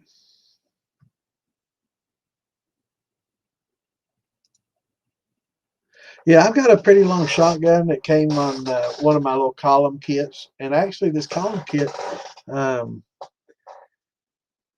I got my deflag from another source. So I'm trying to think of, but the little column kits, I think Phil Billy has them too. I got this one off eBay. Uh, I think Amazon has them. Phil Billy has them. Most people carry them, but it it's a pretty good deal. It's like 130 to $50, and it's the parts. You add up the cost of all the parts on there. It costs a lot more to try to build it by just with parts than what the whole little column comes out at. So it's a good little deal. I think I got a picture of it somewhere, but I gotta get caught up. Yeah, I'm 30 minutes behind.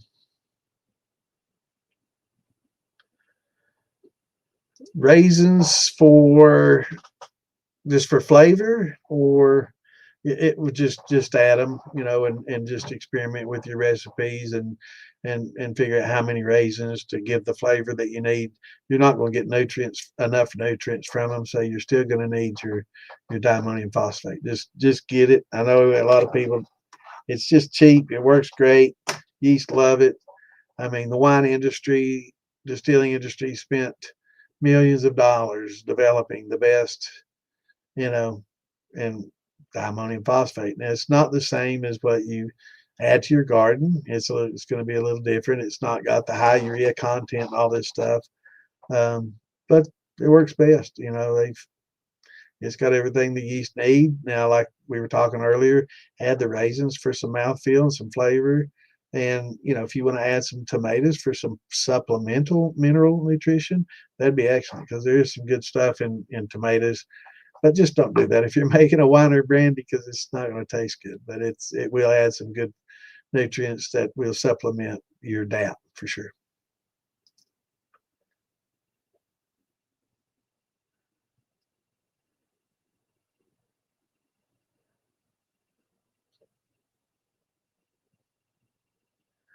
That's why we're here, brother. This makes it all why we can get together on here and chat. That's about what I average with mine too. I can get it down to as low as 127 or 25 ish, and up to 187 without really running cold water into the deflagmator. I'm sure I could get it higher, but 187 was plenty. It's close enough for me to call it a vodka. I don't care about TTB rules and standards. I hit under 87. I'm calling it a vodka because it's pretty neutral. But yeah, that's good. Those are good, perfectly fine numbers. I know, brother. He's got to get on that jet and fly over. Have somebody pick you up at an airport.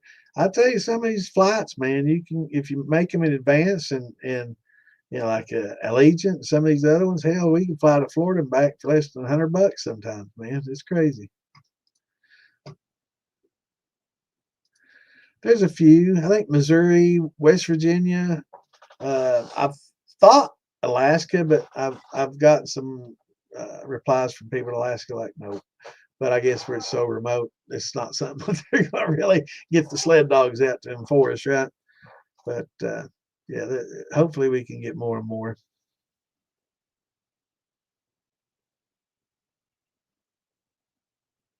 Yeah, some of us went. I wasn't able to go, but yeah, they that and Cyrus's in in Arkansas too is another one I want to try to make.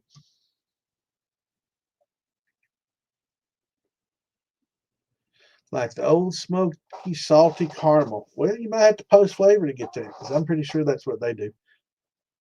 That's not a clear. That's kind of colored.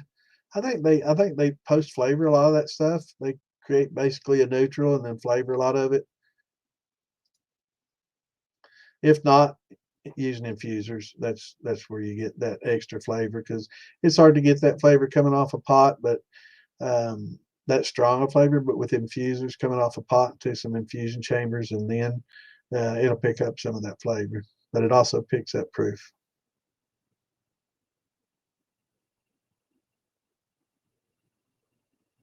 Yeah, I mean, there's just it's down to a science, man. I mean, they've mastered their recipe, and you can too. You can do that at home, and actually, some small craft distillers. I've tasted some of the best liquor I've ever tasted came off a 30-gallon still. So, it's yeah.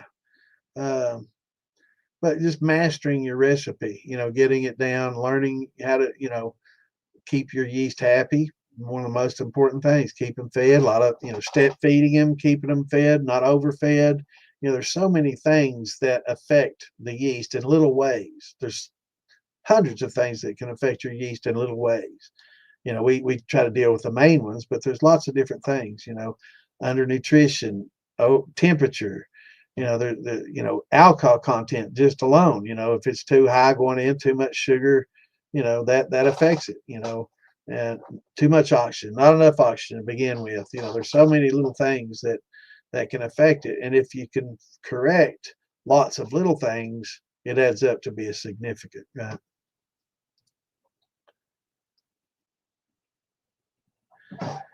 All right. I'm doing well, but I'm going to drink this a little slower this time.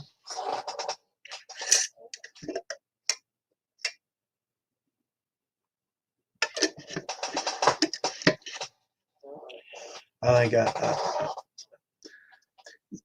you can get it stronger for sure, and clear for sure.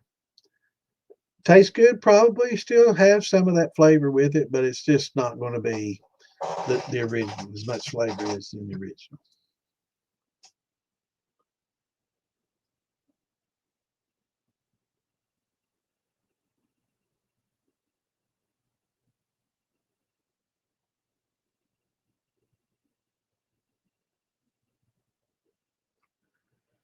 Yeah, Boca is definitely a high proof.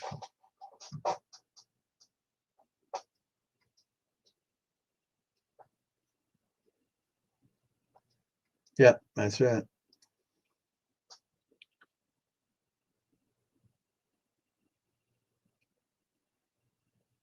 Yeah, because it is a drip. When you talk about shining and getting a drip, now it will come off this as drip, drip, drip, and it is slow. But if you want to come off faster, yeah, you have to get you a good bubble column. Get you a 4-inch, 4-plate bubbler. Those work pretty well. Bananas, all right. Now be sure to leave plenty of headspace for those bad boys, man. That's the biggest cap I've ever seen came off bananas. But I have a good run with them. They have an interesting flavor. It's kind of a grungy flavor. I like it. Alone wasn't that great, but coupled with my root beer really made my root beer the bomb. So banana rum root beer. I use in mine. I use brown sugar instead of just trailer. So that adds a little bit of molasses kind of grunge flavor to the banana. That coupled with the root beer, man, it's so damn good.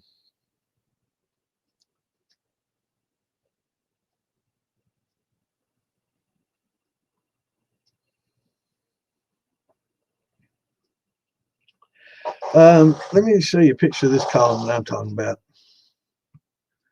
Let me see here if I can find that real quick for you. And I guess we're up to beginning to end for the beginners. For the beginners that we're talking about, I want you to join DIY Shine and Steel Building in Facebook. Go to Facebook, and if you don't have Facebook and you're worried about it, just make up a fake name, put somebody else's picture up there, or put an AI picture up there. Who cares? And just join up. We don't give shit. But in the file section in there, we've got all kinds of. I've got a special file for beginners to learn to distill from the very beginning. And what we're going to do Wednesday is we're not going to do as many Q&As. So we'll take a few Q&As at the beginning, and maybe I'll let Clint handle the Q&As as I ramble on about beginning to end distilling. So I think that'll work out pretty well.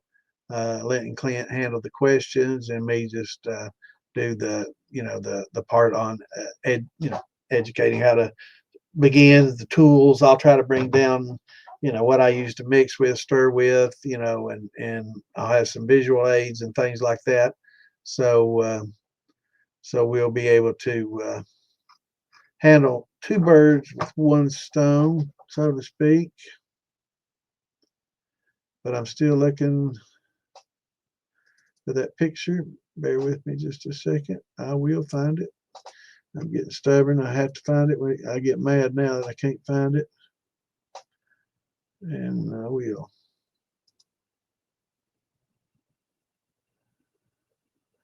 And it's just a simple column. They sell them on eBay and Amazon and everywhere else.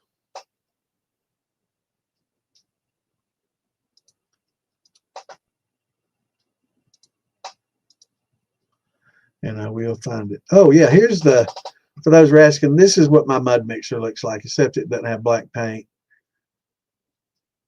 And if you can get one of those in stainless, it's awesome. If not, the steel, it's fine. It's got a touch of rust on it, but I keep it wiped down before I run it. I'll rinse it under water, and you can use vegetables with it if you're worried about that. But that works real well for the and that's a mud mixer. That's a drywall mixer. But let me get back to looking for that column picture, and I will find it.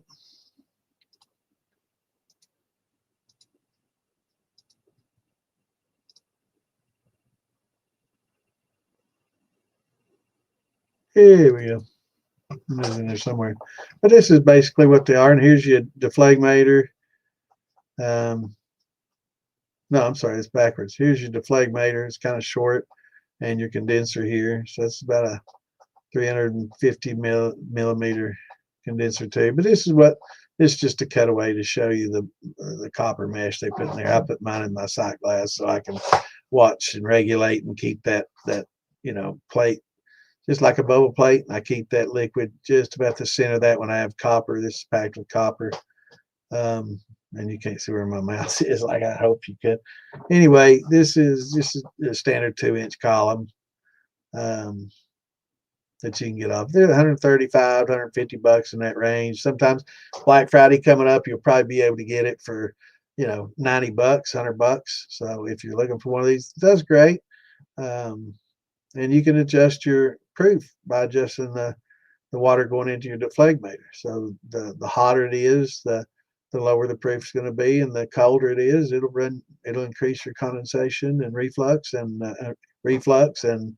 condensate inside that deflagmator and force those liquids back down. A lot of the water, condensates first, so the alcohol tends to push on past, and that's how it increases your proof, reflux. But those work great on the keg steels and the football steels that have any steel with a 2-inch ferrule or an adapter to a 2, works great. That's a great little column for what we do. Now it's not as far as the bubble column, I'd recommend a 4-inch, and those do a pretty good job for sure. Yeah, they do. They have big caps. Oh, I forgot to turn chat back on. Damn it. Okay.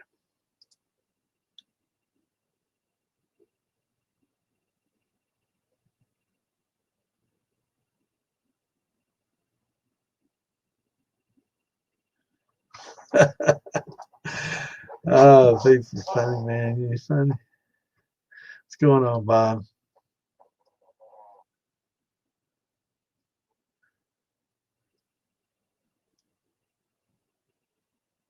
Yeah, I've seen a lot of people through steels. I may get one eventually, but there are other things that I'm gonna buy before. And the next thing I buy is going to be a 4-inch bubble, 4-inch column with 4 bubble plates. That's definitely on Santa's list. And if I can get some kind of deal on Black Friday, yes, I'm writing it down. I don't want to forget it.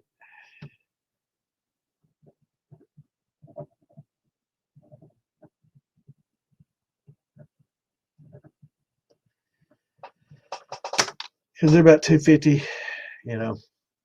Hope I can get about 50, 60 knocked off that. I'll be happy because I'm definitely getting one either way.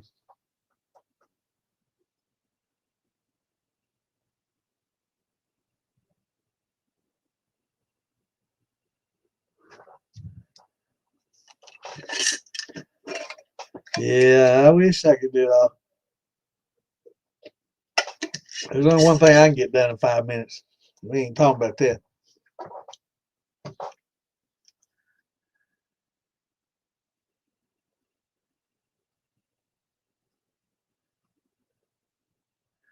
Let's see how far behind am I? Oh my lord, just 20 minutes. I'm catching up.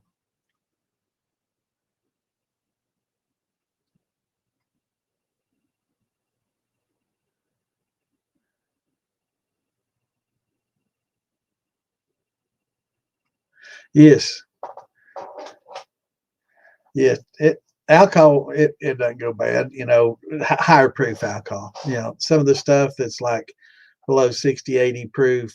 Yeah, it can tend to kind of go bad depending. A lot of times it'll have post flavorings and stuff like it that definitely can go bad. So even though it's in alcohol, below a certain proof, it definitely goes bad. I've had some that were probably 40 or 30 proof, and that's only like 15%. That's like your wine, right? That's basically like what your mash is proof wise. Yeah, I've seen those go bad, even in the fridge. Going on, Richard? Good to see you, brother. Going good, buddy. How's it going? I just heard y'all last night on Charlene. Y'all that don't know, Richard's wife Charlene and Mama B and Lisa and all them do a Thirsty Thursday girls' night with the girls. They have a good time on there. Last night my ears were burning a little bit and itching, so I got on there and they were talking about me. Yeah, they're a lot of fun. So you got to check them out Thursday night.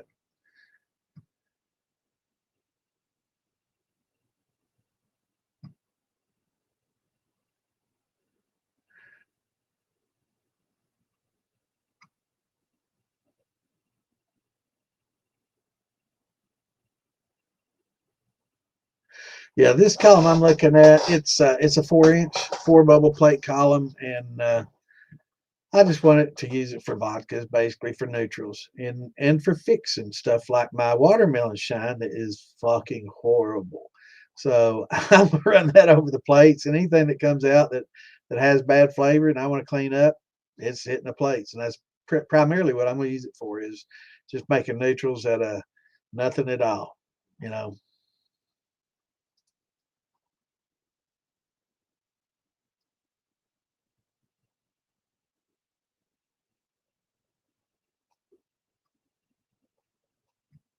yeah, he's running a little behind. He's busy, man. He works a lot.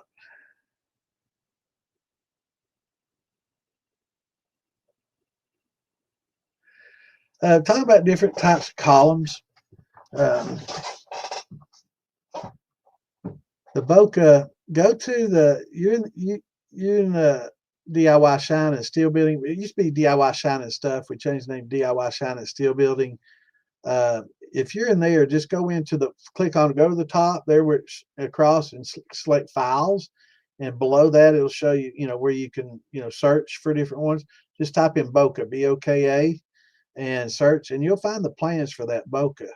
And it's just a type of steel, and it's slow, but it'll produce you some really 195, about as high proof as you're going to get.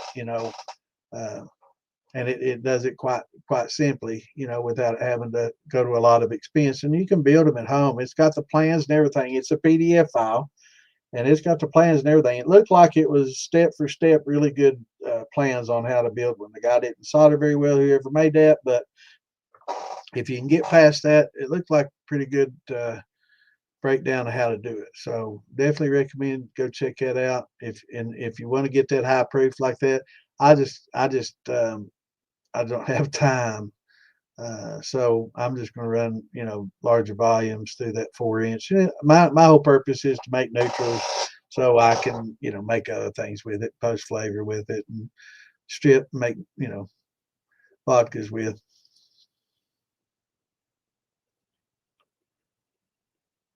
He's been lurking. He's been here.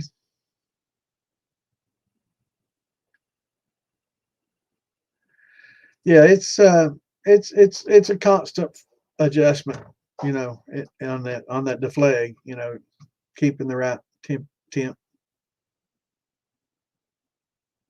So that column's basically about what you got. Yeah, that's a good little column. I bought two of them just because the parts were so good and cheap.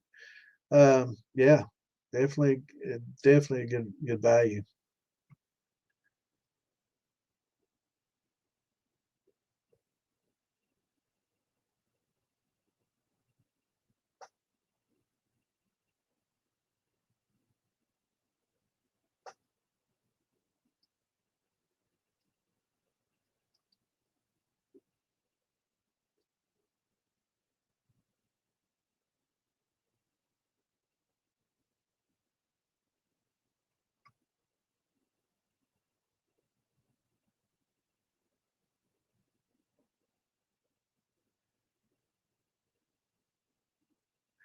What still's the easiest to run for the beginners?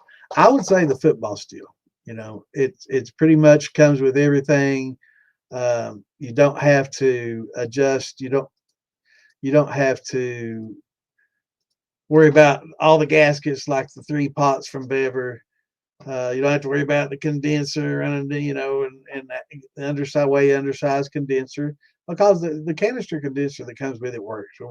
It works just fine. I just got a little bit of smearing in mine. I'm very super picky, but for a beginner, it is perfect because you don't have to regulate it. It's like a worm. You have to worry about inflow and it flowing overflowing.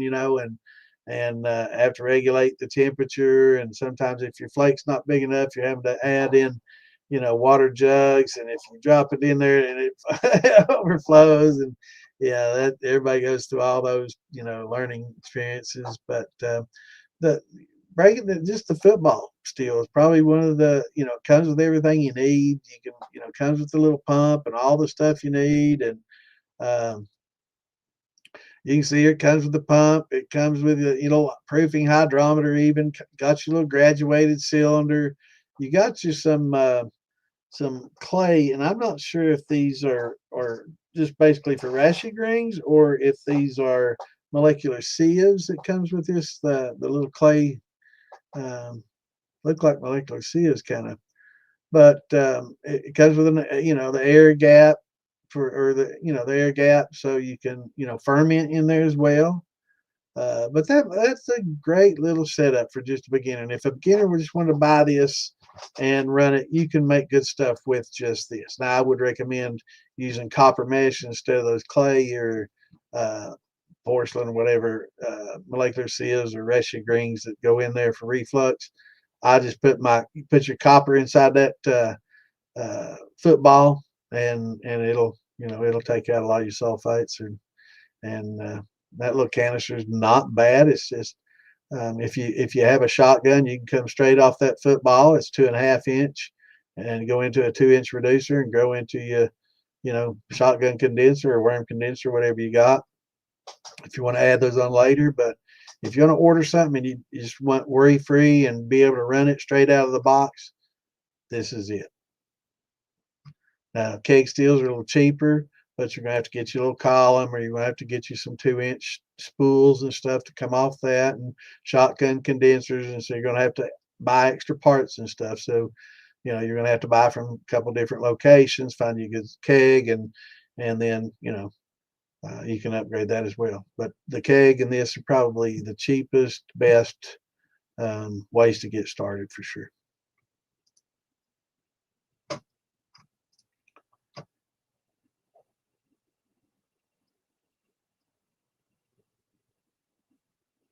Well, you didn't miss none.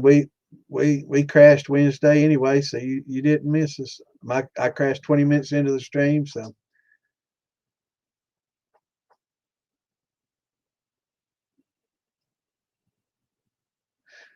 yeah, I like watching the liquid dance in the copper and all that. It's it gives you something to look at. I like it. I like bubble plates for that reason too. But yeah, I'll always add a sight glass in there. Just give me something to look at.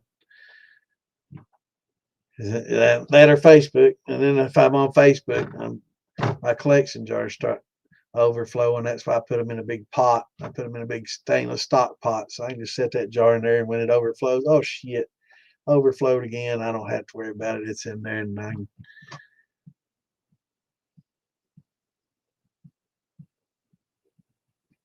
yeah, I don't chase the proof. Only with vodkas. When I want to make a good neutral without it, because when I want to mix it with a cherry flavoring, I don't want it to taste like corn and cherry.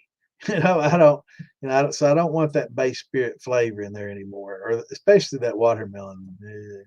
But I'm going to get that column just to clean up.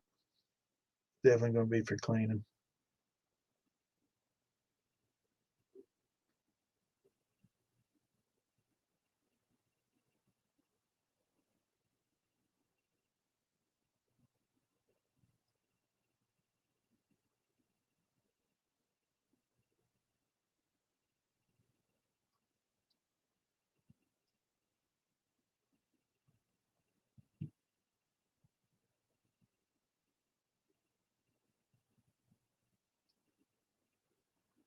That's a long haul by driving, brother. You got to fly. Flying's cheaper than gas anymore, man. Especially if you can get a Legion or one of these discount airlines. Man, it's the only way to go. My fiance used to drive up and see me when she was living in Florida, and she would drive up. Hell, the insurance on the rental car that she used was more than the flight tickets that we found out that you could get from there. So, and it's 12 hours, 24, I guess, up and back. Less on the road, and yeah, it definitely made things a lot better. You visit a lot more then. I just get mine off Amazon, but you can, there's a lot of brew supply stores. If you like keeping it local, you can get the brew supply stores. I guess Philby probably has some, but yeah, it's just Amazon. Diammonium phosphate, Fermax, Fermade, Fermo. A lot of people like the Fermo because it's organic, and it seems to work pretty well. It's probably one of the best overall Fermo. Most people, I've never heard anybody say anything bad about Fermo, but it probably, other than it costs a little more. Cool, cool. Yeah, I've made some pineapple brandies. I guess it's a pineapple rum because I made it with some brown sugar. I like using brown sugar. I like getting that grungy sweet. I like it.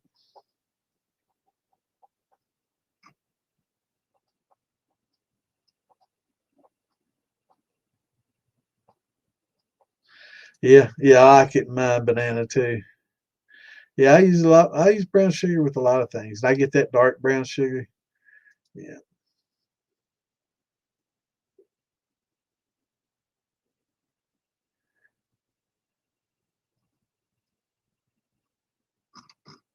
I'm trying to catch up.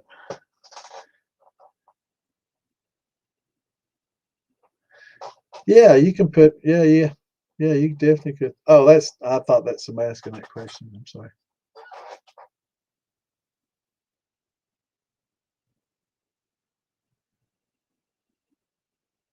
How much is the milk can? Because I guarantee you, Black Friday, that football steel will probably be less than $200. So I'm not sure what the milk cans are going, but you get the 13 or the 18 and a half. And that's a good sized pot, and it makes a good pot to cook, mash in or steep mash in or boil water in. If you don't have a big ass pot, that'd probably be one of the biggest pots you got, unless you do, Cajun boils like I've got. I got a big 30-gallon pot, 120 quart pot. I guess that's 30 gallons. Yeah.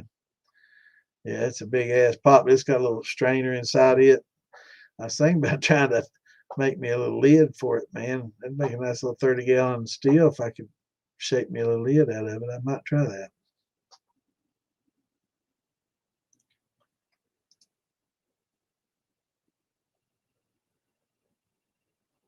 Right, right.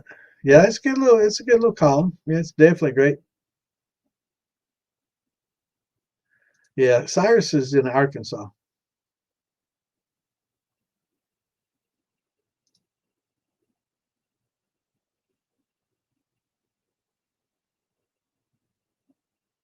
close to Missouri, pretty sure.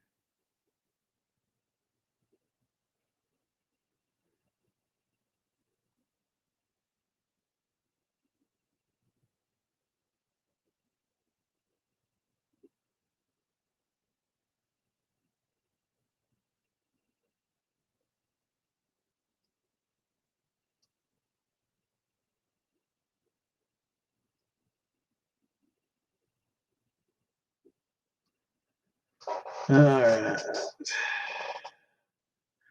getting closer.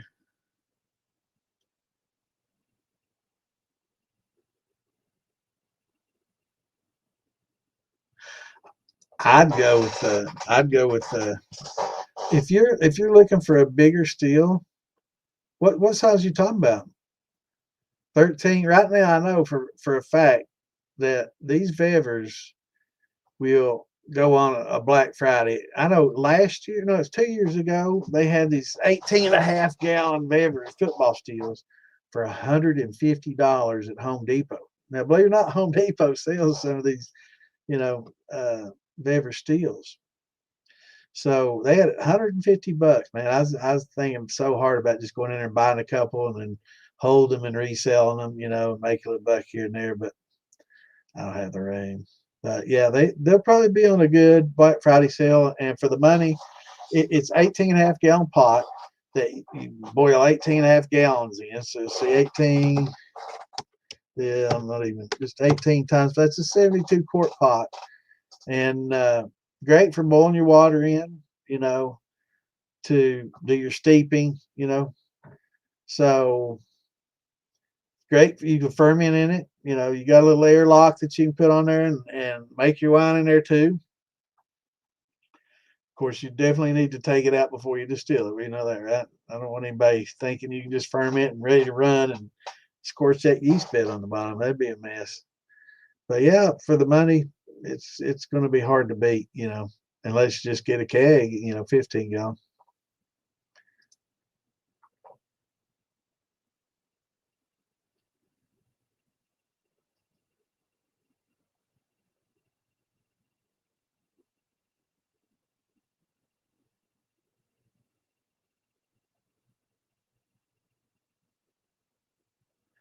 Yeah, once it just depends. Once you really my 18 and a half, I'll run probably 16, gallons of mash in it, 15 to 16.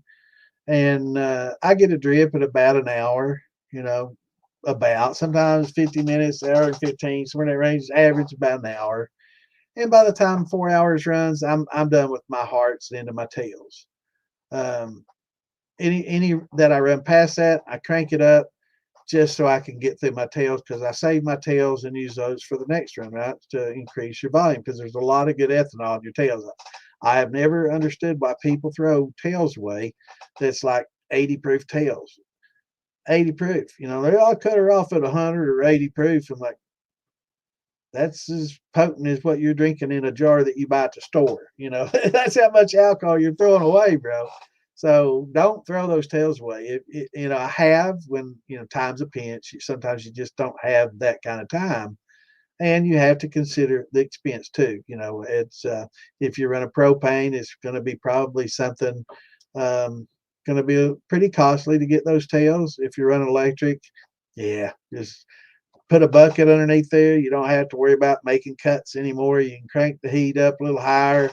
You're not scorching anything, unless you have distilling on the grain or something. But Yeah, just, burn through them and get those tails off. Now, once you get to, 10, 20 proof, yeah, cut it off. You don't really want to spend another hour to get from 10 to nothing because it won't really go to nothing because, again, the azeotrope. So it just, once it gets to a certain point, you'll just get the same amount of water, the same amount of alcohol off, and it's just going to be negligible, like 4% alcohol, 4 proof or something. It's just negligible. It's all pretty much mostly water. So, there definitely comes a point in time when the efficiency and then the cost per benefit ratio, it's not good. So um yeah, especially if you're running on electric, yeah, you can run them on out. If you're running on wood, yeah, but gas, you have to weigh the worth of it. But yeah, I try to run those tails out because you can extract the ethanol out of those tails pretty easily on your next run, just by adding them to the pot. Every time somebody does for their first time, they're like, man, I can't believe how much alcohol I'm getting this time, because you're getting quarts more. If you have a decent sized still, you're getting, one or two more quarts than you're used to. And it's like, damn, man, I usually get about two and a half out of this. Now I'm getting three and a half. It's like, wow, and you get a lot more. So it's efficient, and it's really something that everybody should try to do, if you want to be efficient. But then again, when it comes to propane costs, you have to kind of weigh the cost benefit.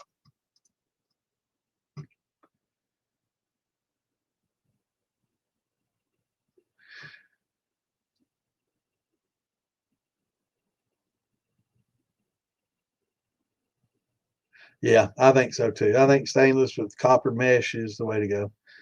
Um, but I love copper. I'm gonna be building me some copper infusion chambers, so I can infuse with it and help become a little less dependent on the mesh. That'd be pretty easy to clean.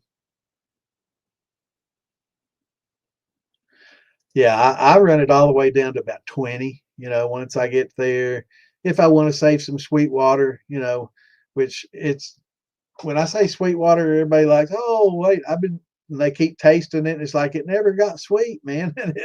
It's not sweet. It's just it's it's a good. It's down to like 10 proof, and it's a good thing to mix to proof down with because it doesn't cause it to cloud. You don't have any more oils in it like you did most of your run through your tails, unless you're compressed. If you're running a phlegmator, everything changes. But in pot still mode, when you get to those tails, when you get down that low, you're getting past a lot of your oils, and it makes it's got alcohol in there still, so it makes a good proofing, agent. Won't cloud up on you, and it's adding a little bit of alcohol to it, so it's efficient in that way as well.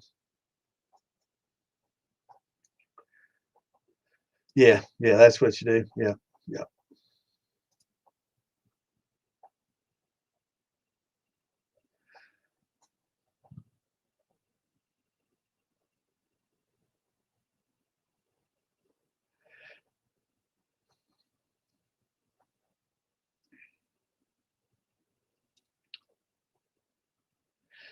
Ah, you meant shots, didn't you? I'm pretty damn sure you meant shot time.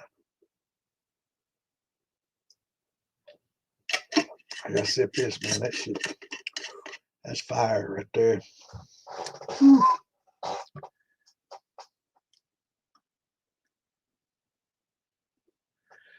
Yeah, yeah, tails can, it can. I've had tails come in at 100, 110, and sometimes down as low as 70, 80. So it definitely depends on your distillate, how you're running it. And if you're running deflegmator, that definitely has an impact too. Yeah, there's a lot of variables, and that's just comes with experience. So many variables. That's when experience comes in, because there are a lot of variables in distilling, winemaking, beer making. A lot of things. That's why we were talking about earlier. Uh, Documentation and experience is everything, and learning from your mistakes, and what did I do wrong this time, figuring out what it was, how can I correct that, and that's all part of the process. So definitely.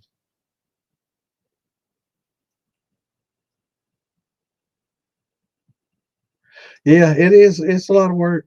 It is. If it was real easy, you're right. There'd be a lot of people doing it. A lot of people try it, and it's just not for them. And that's why you see a lot of these steals for sale on eBay. You know. or on Facebook Marketplace if they're bold enough.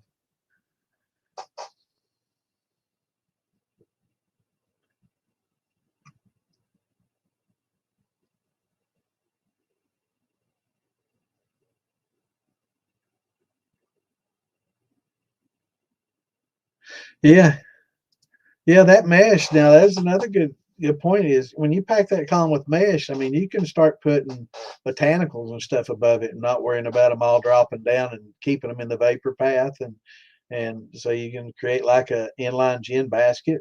Sure, absolutely. Good point. Yeah, columns are handy to have, and the beauty of the column is, that big tall initial tube. You can eliminate that if you don't want as much reflux. You can take that out.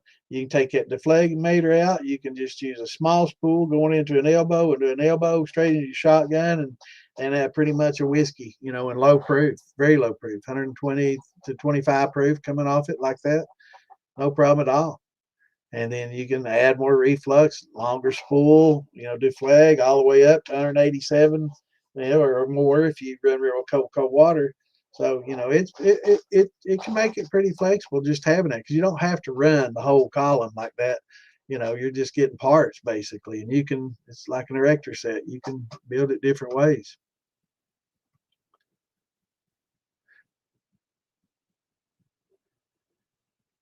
Yeah, Wayne does good work, man. I tell you. The quality of craftsmanship coming out of that place, man. There ain't nothing better. You know, there might be some out there that are equal, maybe. I've not seen it, but you definitely ain't gonna find better, you know, craftsmanship. Wayne makes some good stuff, that's for sure. Hey, he's a pretty good guy too.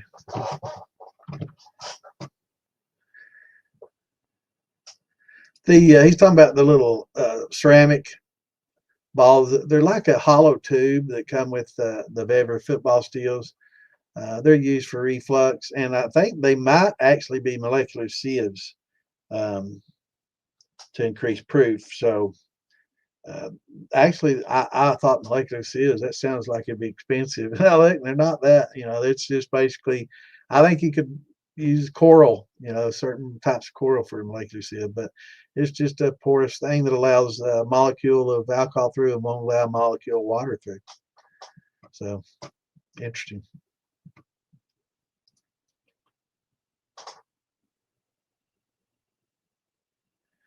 Yeah, they're rashid rings, clay, ceramic rashid rings, what I call them too. But they might actually be molecular sieves. I've never talked to ever and gotten the skinny on them, but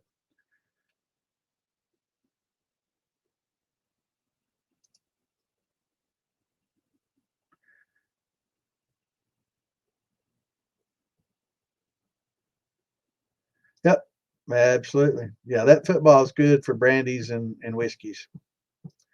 It's just like a good old whiskey cap for sure.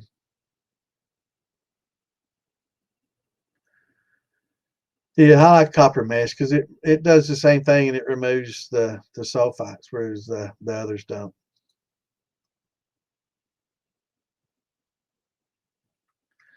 Uh, Philbilly or Wes up there in Ohio, they've got a place that's got this that wholesales this really good quality molasses. So if you're close to them, shipping is killer. But if you're close to them and you can get up there, um, yeah, it's good stuff. I'm trying to think. It's Caribbean Gold or something. I can't remember what the name of it is. I'm getting too damn old, but it's good quality molasses. Um, Other than that, I think Webstaurant has some pretty good deals on it, but again, shipping. And if you have a restaurant depot around you, they probably have some pretty decent. You could Google that. They will sell, if you walk in, but Webstaurant won't. I think we got one here in Kentucky, and they won't let you come in. You have to mail order it. I think your first time might be free, shipping free, but I could be wrong.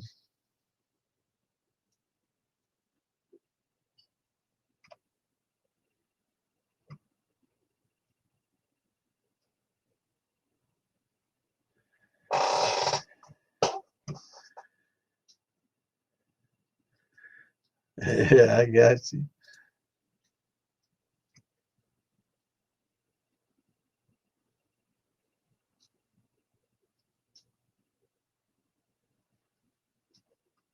Golden Barrel. That kind of sounds. Mm, let's see.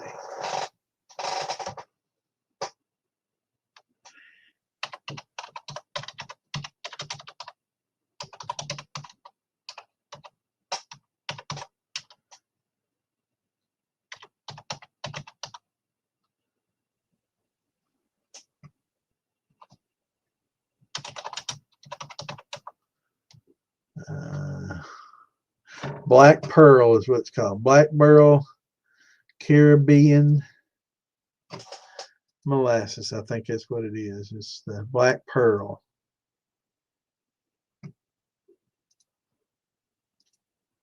That's what they get. It's good stuff.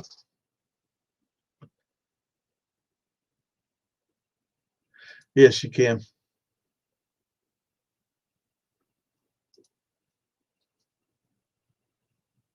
That's what I use on mine instead of the silicone. PTFE superior. Um, if you're coming off a keg, it'd probably be best to use a silicone because it kind of has a little more flexibility than a harder. The PTFE gaskets are like plastic. You know, they're harder, not a squishy like silicone. So coming off a keg, that first gasket that goes between the keg and the column or whatever you're going to run, I would definitely want that to be silicone. Less chances of a leak there because that bottom part doesn't have that ridge to help seal, right? So it's flat, and the top part has a ridge that goes into your column on a regular spool. So without that ridge, you want that flexibility of a silicone. But other than that, PTFE is superior in that it won't break down over a long period of time due to the ethyl acetates and acetones, which do over a long 10, 11 years kind of long period of time does have, and heat it helps break down that silicone a little bit more than what would happen with a PTFE. Definitely a little more expensive, but definitely superior. That's what I try to use. What I use. Unless I run out, then I'll throw a silicone on the cold part down bottom of the condenser where I put that little lip or something like that.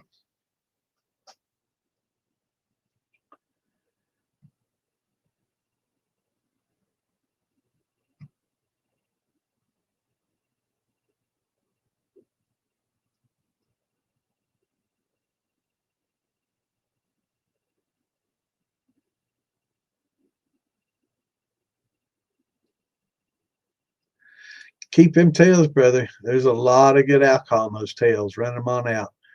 Run those and just save them off to the side. You don't have to use them for proofing or anything. Just save those tails, and the next time you can put them in a thumper if you run a thumper. If not, when you pour in, your mash, leave some room for those tails, add it to it, and you will increase your production tremendously. And it's just those tails are easy to remove. Those oils and a lot of the things that come off those, it's easy to remove them on a subsequent run. So definitely worth saving for sure.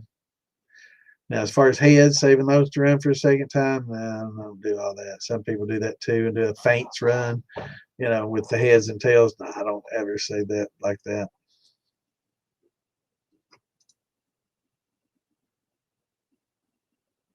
Of course, of course.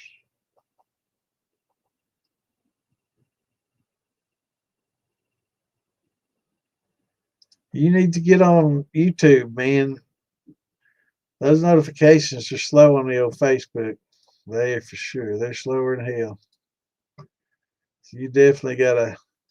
The YouTube ones, they send out that notification within minutes,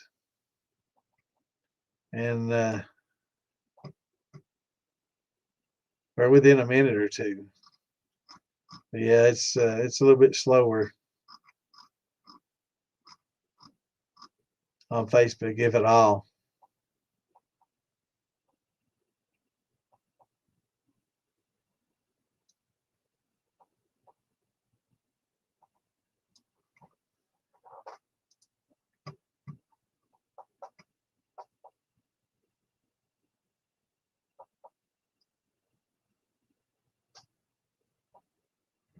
Yeah, the sweet water is it's definitely it's a low proof tail. It just starts tasting a little better than it does after the oil. So the oily part, man, they can taste really bad, and it's but once you get past a certain part of those tails, that bad flavor goes away, and they call it sweet. It's technically not sweet like sugar sweet, but it's got alcohol in it, and it's basically just alcohol and water, and without a lot of the oils that you get in your tails.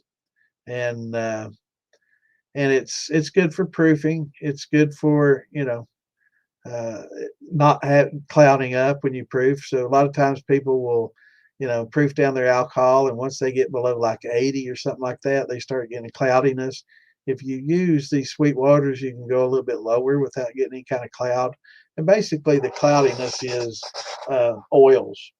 So oils will, the alcohol, and when it's a higher proof, will keep those oils dissolved in the suspension, so you don't see them.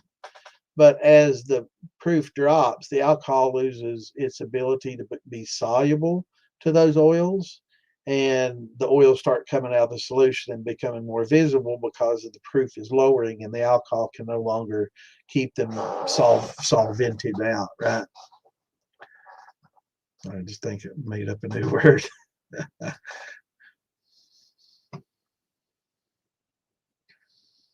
Yeah, I run mine down to 20 if I can, if I got time. Sometimes I'll cut it off wherever, but it's too low wine when distilling vodka. Uh, I don't know. I've not heard of that. Well, actually, maybe I have heard of something similar to that, but I've never experimented with it. Uh, but I don't know. Sodium bicarbonate, it has a flavor. There's the sodium in there that kind of gives it a saltiness. Um, but I just think any kind of shortcut like that's definitely, going to have, you know, maybe some not so good benefits. If it were really good and worth it, everybody be doing it. It'd be the thing. But it is possible that it might help um, with the oils, but I don't think I would fool with it. Once you get through your hearts, just save those tails for the next run. And then you can get the alcohol and get that extended alcohol out of those tails that way. I think that would probably be the best way to go. But it'll be something I'll read and learn about. I'll check it out and see what where it is on that.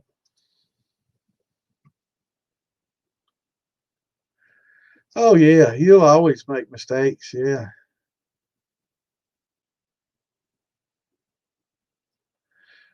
always, always. We're not perfect, especially when we drink. When we do all this.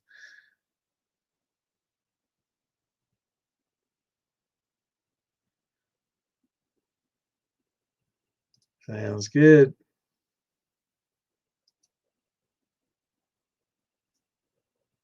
Yeah, I've heard something about that, but I can't remember the details. And it wasn't long ago.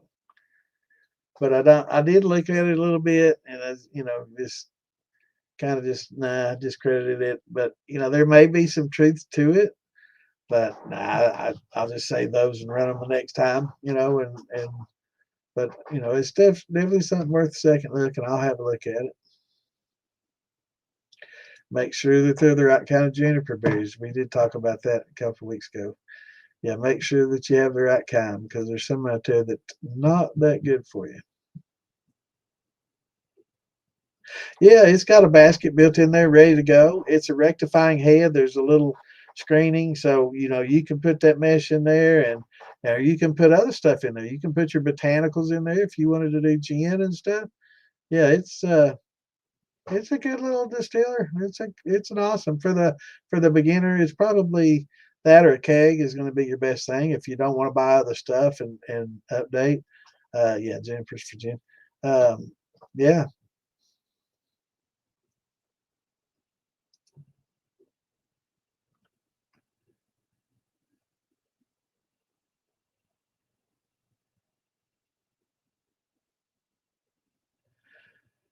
Copper, that's the way to do it. If you can build, you'd be crazy to spend what they charge unless you're just so busy and you make so much an hour that it's just not worth your time and trouble to do it. But for what you can buy a sheet of copper for, if you can actually do it and you have the time to do it, I'd recommend doing it. And I don't care how ugly it is and how bad your solder joints work. If it doesn't leak and it produces steam, it's a winner chicken dinner because it's not you're not trying to build it to sell. It's not a beauty pageant. It's some of them old rustic steels are some of the best looking ones. And so yeah, just as long as you can build it without it leaking, and then absolutely the best way to go. But it's maintenance. There's a lot of maintenance with copper.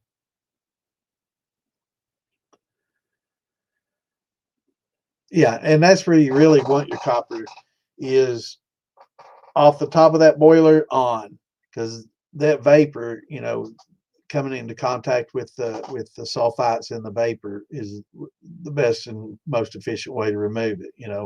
There's not a lot of contact in the steel itself with all the liquid that's in there, so it's not going to remove them all. And the same thing with you got 2-inch spool copper coming off there. Only the alcohol that actually comes into contact with that. So there's so much more in between that doesn't come into contact. So if you force it through that mesh, adding that mesh, even if you have copper, you can still use the mesh.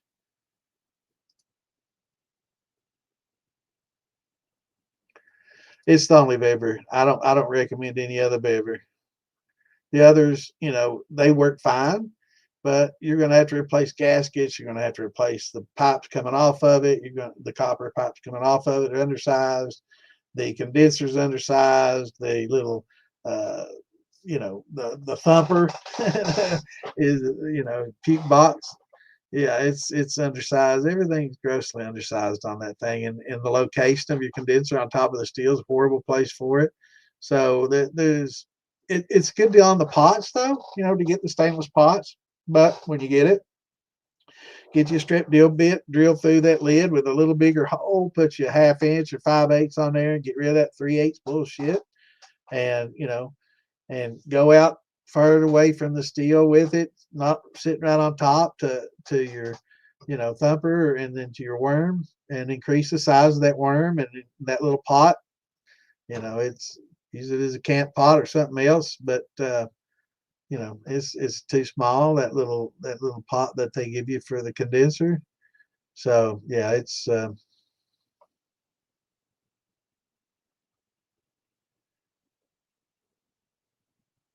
yeah, I think football or keg is definitely a beginner best way to go.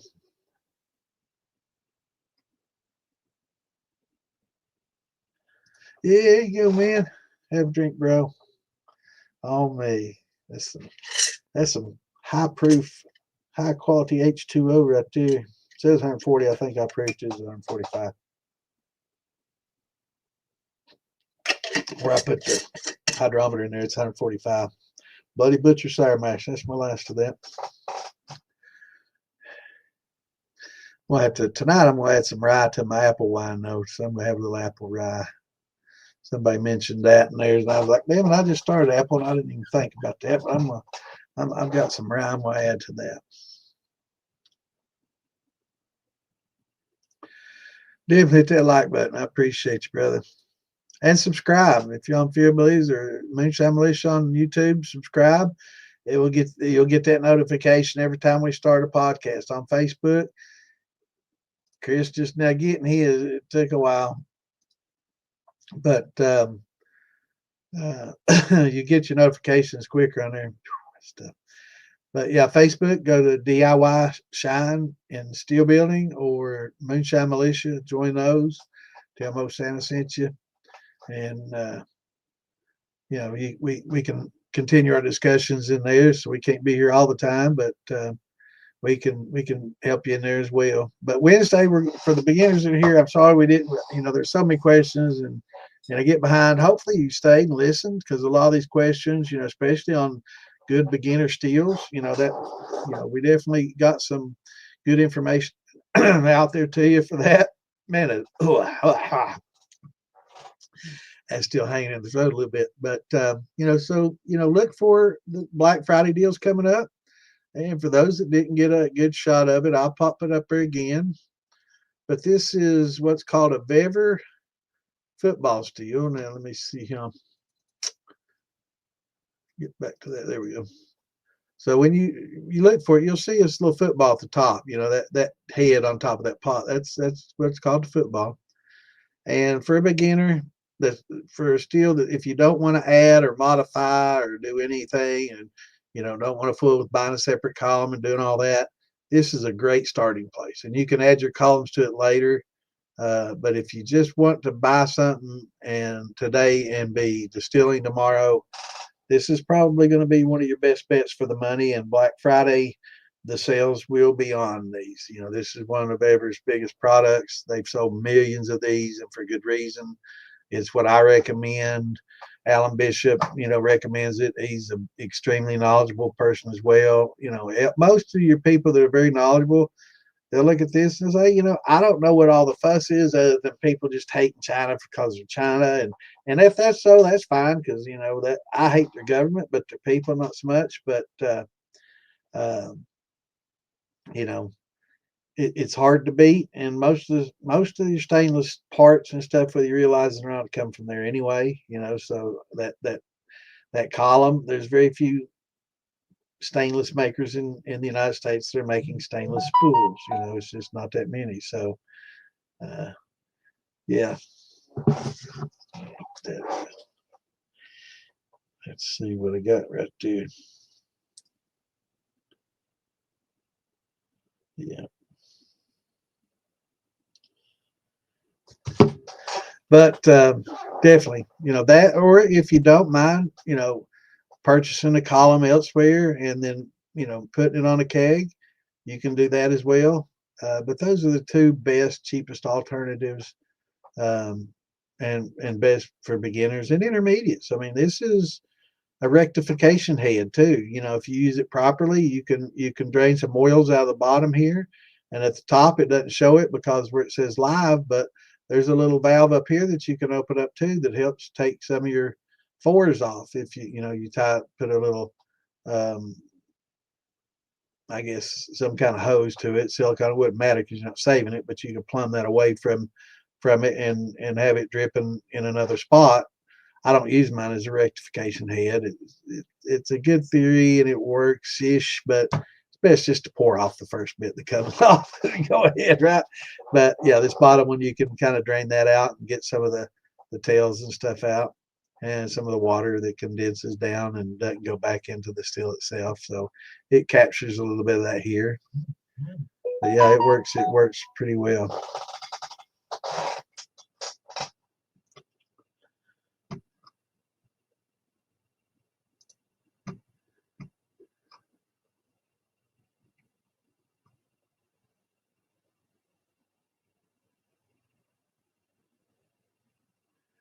Well, that's what we're here for, brother. We're here to teach the beginning to end. So jump in the DIY shine and steel building. Clint and I both in there, and we're on the militia page. We're in there. We can get you through it. And there are some classes. Amanda teaches classes. Amanda Bryant, for those that don't know, the awesome little ginger on the Moonshiner Show. She also has her own distillery and teaches classes. I think down there around North Georgia Steel Company, I think they're still hosting a lot of it. Some of her classwork goes on down there. People come from all over the place to have, to enjoy the experience. You have cookouts. You get to go from beginning to end. Get to enjoy your product. It's excellent. So I highly recommend that. Definitely, if you got the time and money, definitely something you want to put on your bucket list, because it's I'd say it'd be a great experience. I hope to one day drop in on there and see what's going on and say hey.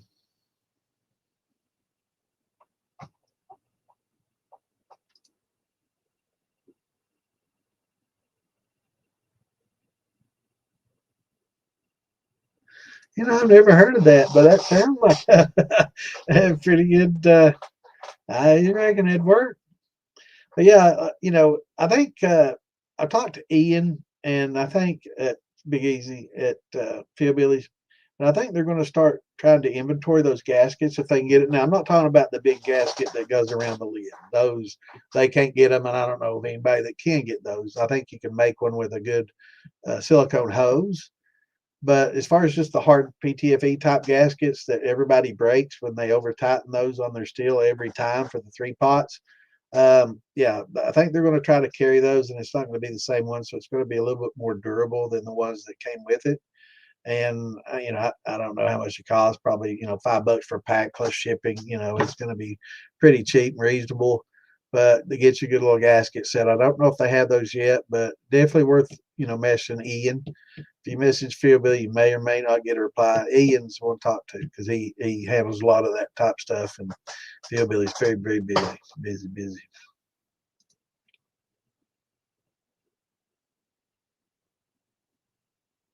Yeah, once they're out, they're gone. I don't fool with them ever again.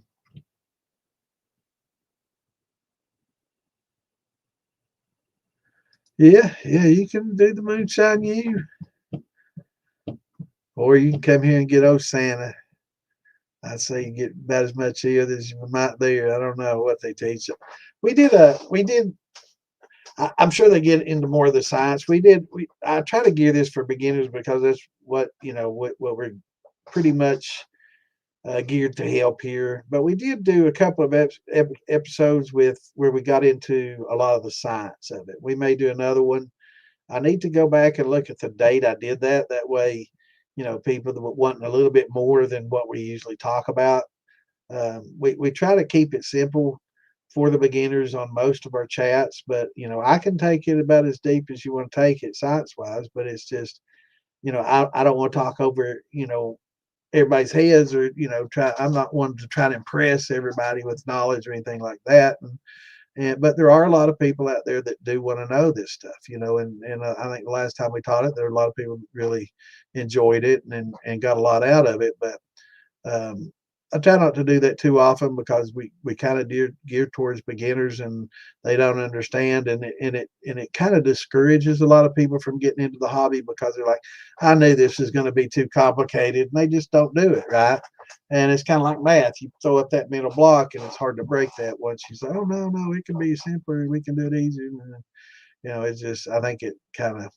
But we do need to maybe set a time for another science class where we can get more in depth and I mean we can take it down to the molecule and the enzymes and the structures of them and how they work, and I went into great detail and depth in that, and we may rehash that class, or I didn't name them all, so they're all named the same thing. So maybe I can find that date that it came out for people to go back and watch that episode because it was a lot of people really enjoyed it, and they're like, "Wow, this is what I was looking for," and but there's always that few that are looking for that, but the majority, they're wanting the basics and recipes.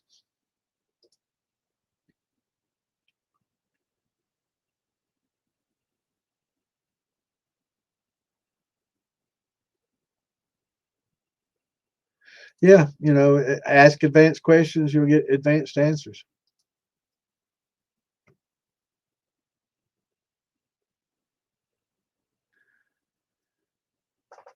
Yeah, that Vapor Steel not too bad. It was like it's generally 230 to 250 range, but I doubt you see it again for Black Friday 150. But if so, hop on it, man. Grab one. If I see it on there, I'll probably grab one or two just for friends that want to get into it. But yeah, you definitely can't beat that deal for the size pot and everything you get for what it is. But around 175, probably. I'm guessing it'll probably be 175, 185 range, maybe 189.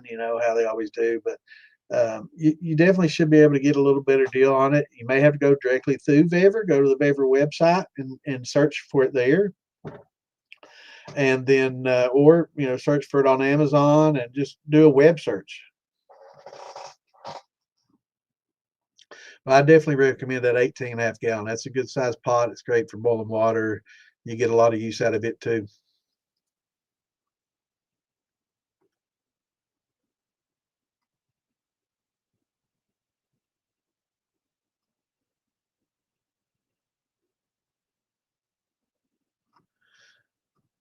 I appreciate that, Mark. I see a lot of people talking and asking about instructionals and classwork and how tos and watching videos and stuff. And everybody says go everywhere else, but a lot of people don't say, twice a week you can pretty much get all your questions answered. Now I don't do the videos like George did, and Clint and I were talking about that earlier this week. I don't do the videos, the TikToks, and all that stuff, and get out there that way. And I guess I could.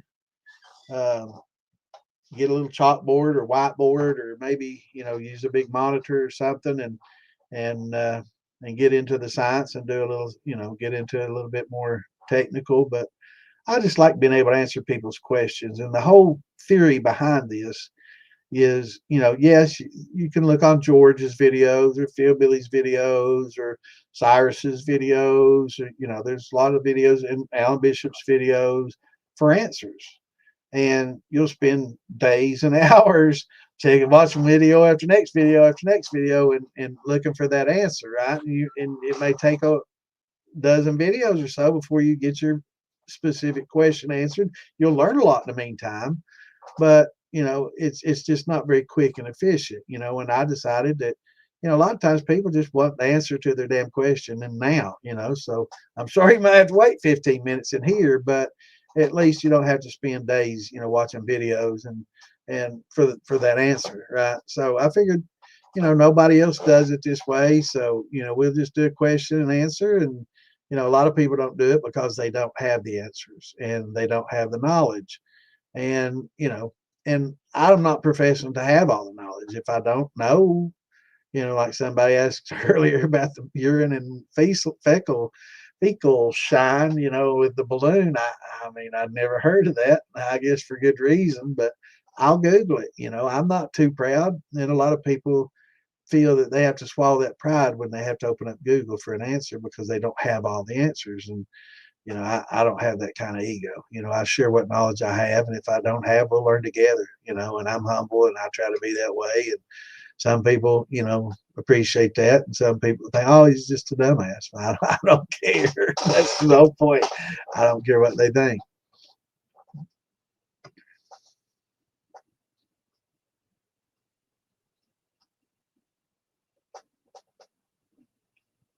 Yeah, yeah, that's right. Yeah, when you get about to that, yeah, there's a cost to benefit ratio, especially when you're using gas, and when you get down to 5 or 10%, the cost to benefit ratio is just getting to the point where it just doesn't make sense anymore. Later, brother. Have a good one, my man. Thanks for tuning in. Oh, Shadow's a good fella, man.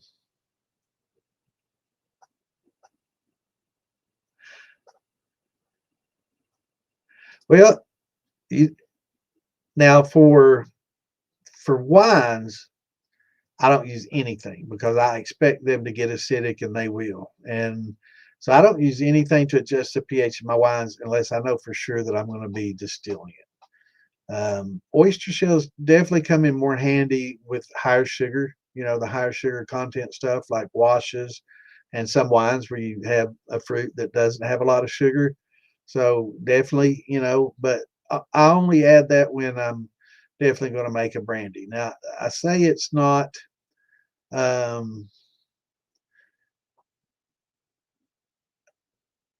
doesn't have a lot of taste, but I'm afraid I've never tried it with just a wine that I'm going to use as a wine because I'm afraid that it might affect the wine flavor, but it definitely doesn't carry forward in a distillation. But with my wines, I want them to get a low pH. In fact, I add acid blend, which is citric acid, tartaric acid, and malic acid, and it's a blend of those three acids, and you use that a lot in winemaking to get you want your acid, acidity levels to be low, and it gives you a dry tart, that specific flavor for a specific type of red wines, and some of your wines that are drier and tartar. Uh, tartaric acids also. Tartaric. Um, no, it's cream of tartar that you use. But yeah, but baking soda, it adds it's better than letting your pH get into the twos. So the problem with a lot of the washes and high sugar washes and like your rums, your sugar shines, or any high sugar fermentation, it tends to work off quickly. And when you do that, you get a lot of formation of acids. You get a lot of these organic acids. I keep talking about butyric acid, lactic acid. There's a whole host of acids, propionic acid. I mean, there's lots of different acids that you're going to get coming off there. And as a result, your pH crashes generally pretty quickly and hard in those fermentations. So having the oyster shells in there to help buffer it, huge plus, and it won't affect the flavor. With a wine, maybe I'm not going to worry about acid so much because it's going to be a long, cold, slow fermentation, and when you have those long, slow, colder fermentation, you don't have that pH crash. So and that's the best way to handle those. With the sugar washes, generally warmer temperatures in the 80s and all that sugar, man, it works off quick and hard, man. It's just crazy. And they build up a lot of acids, so that's really good. But if you don't have the oyster shells in there and your pH is getting below 3, you definitely want to use the baking soda or pickling lime, which is a little bit better. It's a bicarbonate, and it's not sodium. It's potassium bicarbonate or calcium bicarbonate, and so you don't have that sodium, that saltiness, that salt, the sodium, and that affects your yeast, and they don't like it. It kills some of your yeast and it stresses, but it doesn't kill. So, and it super oxygenates, and when you increase that oxygen, they start breeding again, and you don't want that, late in the fermentation either. So you get an excess um, colony and there's not enough food, and then you start adding, nutrients. This is something you don't want to do towards the end of fermentation, right? Or the middle of the end of fermentation. So if you have those oyster shells in there, it helps buffer it and prevent a lot of that from happening.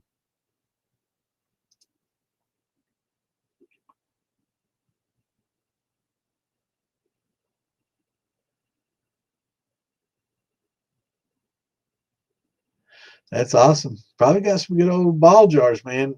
There's there's a place that shows you different ways of some of those ball jars are probably pretty expensive. The way the B is made and the way the lettering is can kind of age some of those. So check them. My granny had some of those, the old green ball jars, the old blue ball jars, and I remember, it's been a long time ago when they passed away, but back then they're like, oh, those aren't worth anything. We sold them at a yard sale for $1 each, and you know, but now they're worth a little bit more now.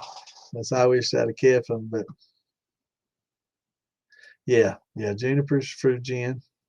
You can, but they're coming out with a lot of different gins these days that doesn't have juniper. A little different, different botanicals going into it. Sometimes more lemon peels and different spices going into it. I'm not a big gin person, so I don't do a lot of that. But Philbilly's got a lot of different gins that he makes on his website.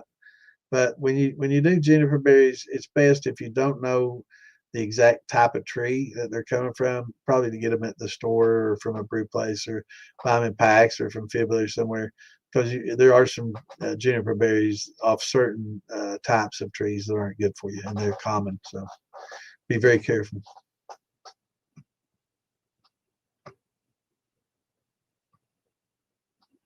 Yeah, and yeah, definitely using your lemon peels, lime peels, and orange peels, and scraping the zest off. They make some interesting gins. There's a lot of different gins these days. Florals, they make some flower petal gins that just sweet and perfumey and very very interesting. Lisa Lowry makes some very interesting gins. If you don't know Lisa Lowry, she's a distiller and very, very knowledgeable, and makes some really, really interesting, good gins. And I'm not a gin person, so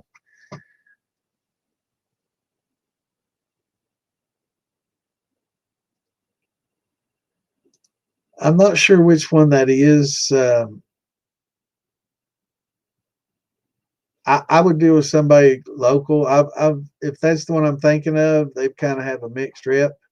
If Steven Steels, I know makes excellent steels, but I don't want to get sued or anything. But I think with his son, there were some issues. His son tried to go into business. I'm not sure if he went out of business and handed it down to his son, but there was some kind of issues with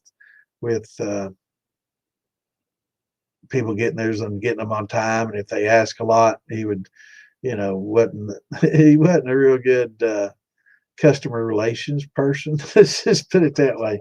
So we got a lot of people in the community that do it.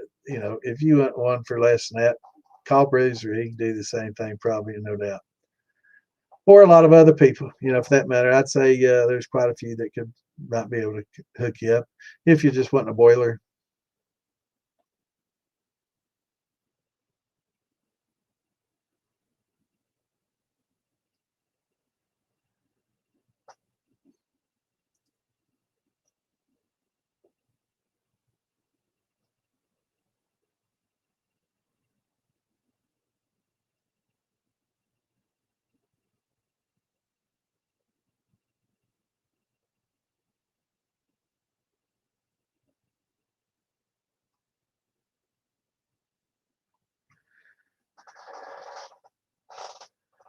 A Jim Baker. Wait a minute. What?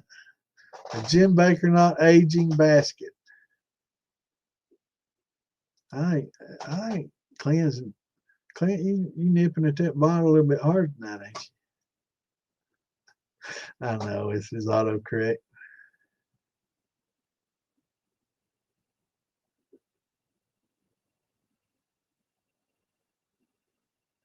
Jimmy Palmer malted wheat. So I guess that's an Amanda Palmer with some Jimmy Red malted wheat and malted oats.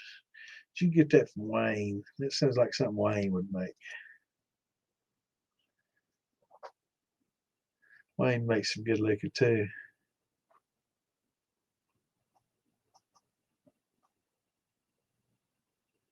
I've got some Wayne liquor up there. Maybe I should have gotten that tonight. I got a little bit of that and some Toby liquor left.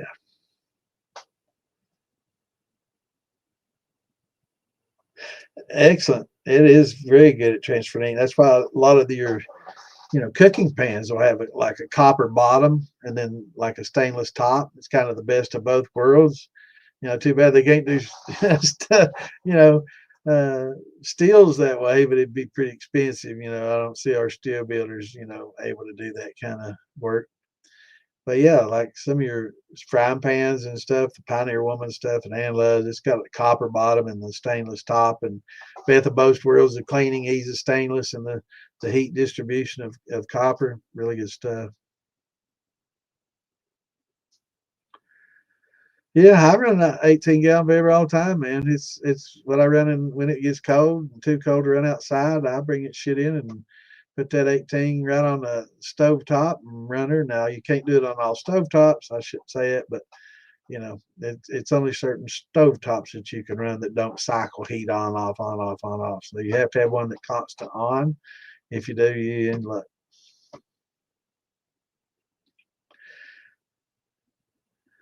Firebomb. Oh,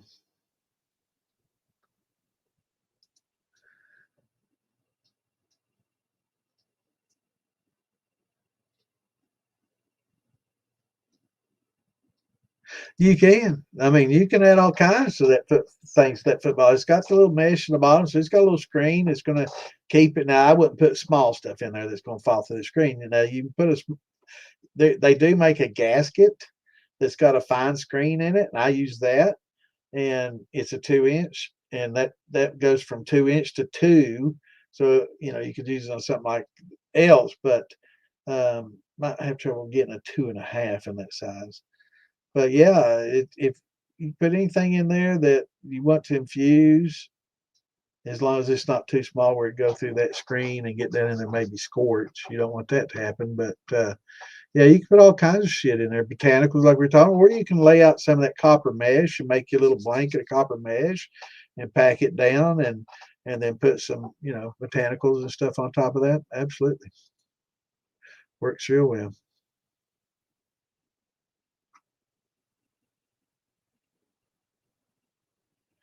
What are you heating your yeast for, man? Yeah, I'm getting ready to throw some rye into mine tonight. I just threw the yeast. I just threw the yeast in it yesterday, and it's not working. So I had to put a little heater next to it, so I ain't lost any time on it. So I'm gonna put some. I'm gonna put some rye in there. No. This I'll probably just grind it up real finely. The finer you grind it, the more rye flavor that you'll get out of it. Um, but yeah, I'm not gonna cook it up. I mean, I guess I could probably. I'm not worried about any amylase or getting any enzymes or starches or anything from it. So I could probably steep it a little bit, cook it up, steep it a little bit to get a little bit more out of it. But I think it'll be fine throwing it in there that way. Um, but yeah, you could do it either way. Would be fine.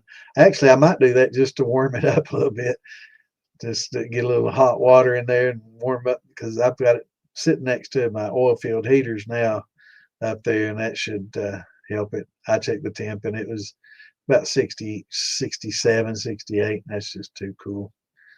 So I put a little heater next to it. What's going on, Ryan? Cheers, Western Pennsylvania. Here, let's do us a shot for Ryan.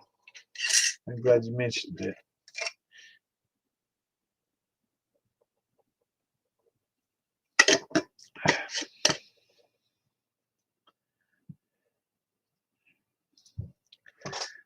Mabs.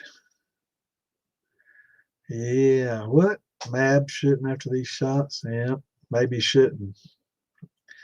Yep.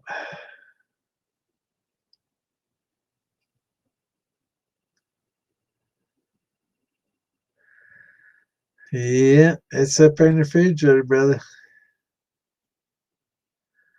That's proof a little bit in this. This is 140, and I know I did put the hydrometer on it. It's 145 proof.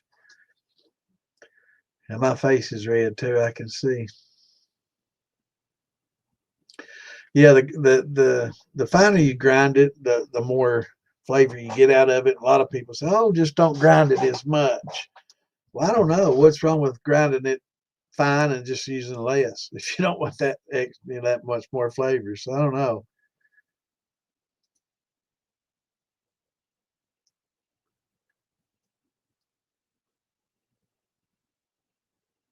Oh yeah, yeah, it would be. It'd be a lot more expensive. I'm out far behind.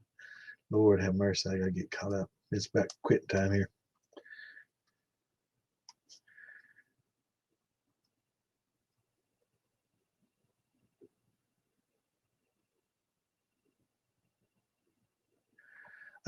Get on Facebook Marketplace or it's where I found mine.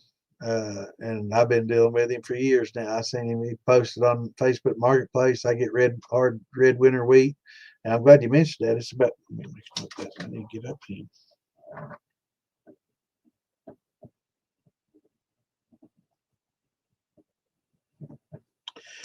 Definitely about that time. It's good whiskey here.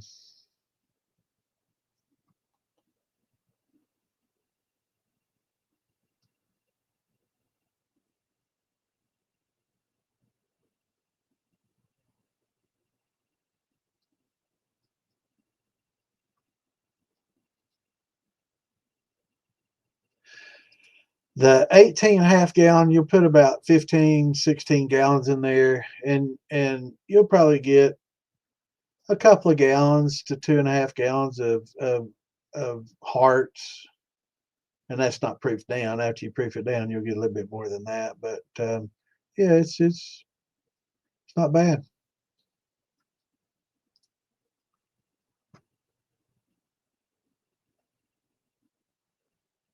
Yeah, if you proof it down. But yeah, I get a I get, but I generally have some pretty high starting proofs. Yeah, I get a couple of gallons out of 16.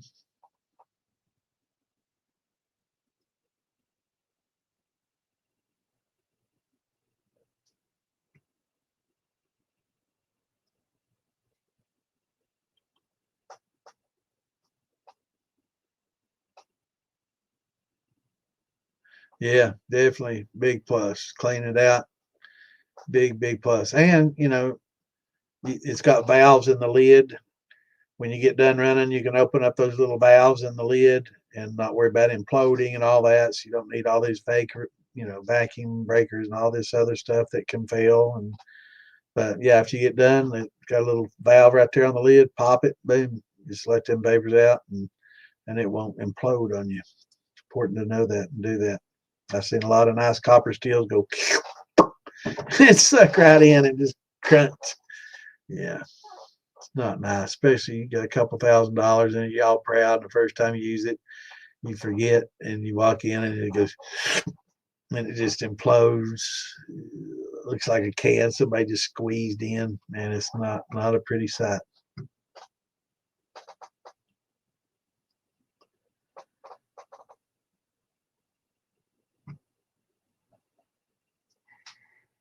Maybe it has a lot of marketing and stuff. Yeah, I'm sure there's a lot of that too.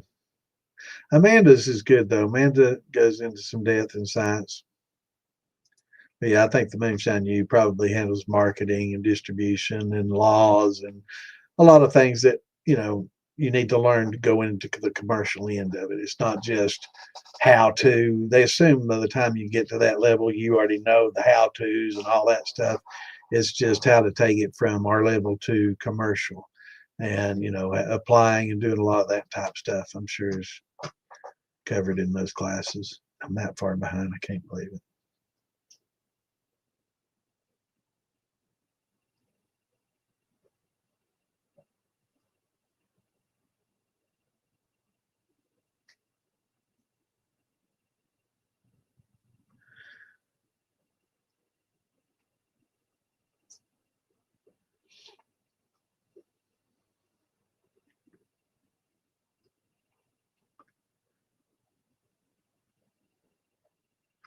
Hey, brother, just tune in here every Wednesday and Saturday, 8 Eastern, same time, same bat channel. We'll be here, and in the meantime, join that DIY Shine and Steel Building page, and ask your questions in there, and but answer the questions on the entrance. But you can make a little side note or just say you from the class here, and we'll know who you are. And yeah, definitely get on Facebook, DIY Shine and Steel Building. And I think my brother Poppin Bates has one that's similar, and he's a great guy too. So, but it's a similar name.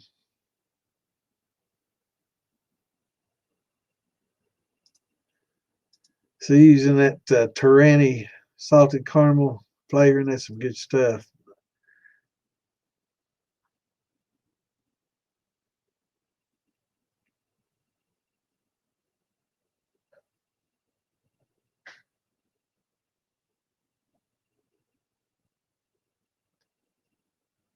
Trying to get caught up here, scrolling through a lot of stuff. I see Clint's answered most of it. A lot of times Clint will answer it, and I'm giving answers to the same thing. I'm just a little bit behind. Starting 5.1 to 4 is perfect. Yep. And I will say, if you're doing like a sugar shine or something like that, I wouldn't proof those down to 5.3. Start at 6 plus or whatever. It's not gonna. There's not a lot of things in there. The bacteria, you don't have a lot of like foodstuffs in there, grains and things that are going to get bacteria, or fruits that are going to get bacteria. It's basically sugar water or like molasses water or blue agave water, like all those wash type things. I would probably start those at a little higher pH. Uh, just because it's going to crash and it might buy you a little more time, especially if you don't use those crushed coral and crushed oyster shells and coral is mixed in with it.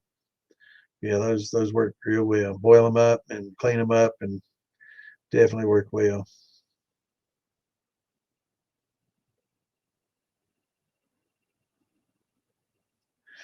Yeah, yeah, we try to keep it simple and so people understand. Most beginners, they're not gonna, I can start talking about some, science stuff, and it gets a little bit overwhelming for people, and I can start throwing up some pictures of the amylose and amylopectins and showing how these are each little glucose molecules, right? And how they're branched. And some people said that rye has different starches than other cereal grains, and that's just not true. Patently false. They're all amylose and amylopectin. They all look just like this, and they are not different. They may be different in the number of glucose molecules in the string. They go from 300 to over 1,000, but they're still the same thing. And you still break them up using the same enzymes. They're not different at all. So you read a lot of wrong stuff in the groups, and there's a lot of people that I don't know why that. Trying to remove that. There's a lot of people that post stuff up there just trying to be smart, but aren't. So do your research. There's nothing wrong with research and posting the results of your research and things like that. But if you don't know, don't. So you talked about pectinase. So we can get into the science. This is what the pectinase looks like on a molecular level. And you see how these are all lined up and how pectinase works on the cells. Well, this alignment just coincides with how cells stack up. See, cells stack up in perfect lines and rows. And I'll show you cellulose in a minute, but this right here will slide right into those and bind to them. And when they bind to them, they automatically break them down. And so they're breaking, we can get into the science as deep as you want to get. So when those combine into here, they debranch these, right? So they're getting into this and they debranch. All these enzymes break them out. So alpha enzymes and endoenzymes. So it works from the outside in. And the beta glucanase and glucoamylase are endoenzymes, so they work from the inside out. So your alpha debranches, and then your beta glucanase and your glucoamylase goes in and it removes all the pieces of those branches, right? And segments those into something that the sugar can eat. So we can take it to a science level that, whatever people are comfortable with and talk about the science. Let me find the cellulase here. Let me find um, the cellular structure, and you'll see what I'm talking about when I find cellulose. Let me find that. I know I've got that in here somewhere. I'm not set up to. Where is that? I know I've got that somewhere in here.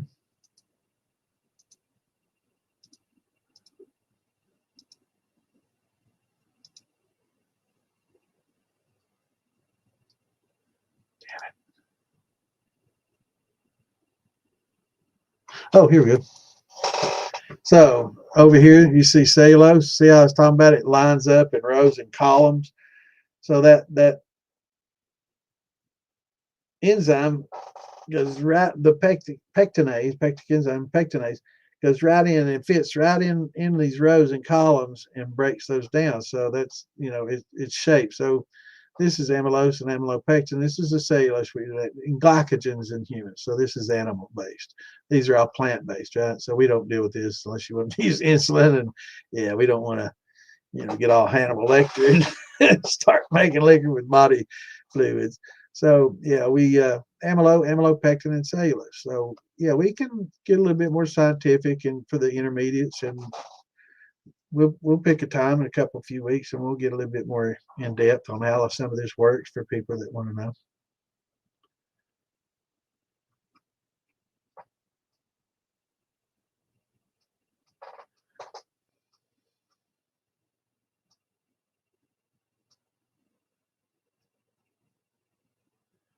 Right. Potassium bicarbonate. Let's see. Pickling lime is probably one of the it's available in any store, so it's readily available, and I think it's a calcium carbonate if I'm not mistaken. I'm pulling up the info on it now. I'm pretty sure it's a calcium carbonate, but there's a potassium carbonate as well that works just fine.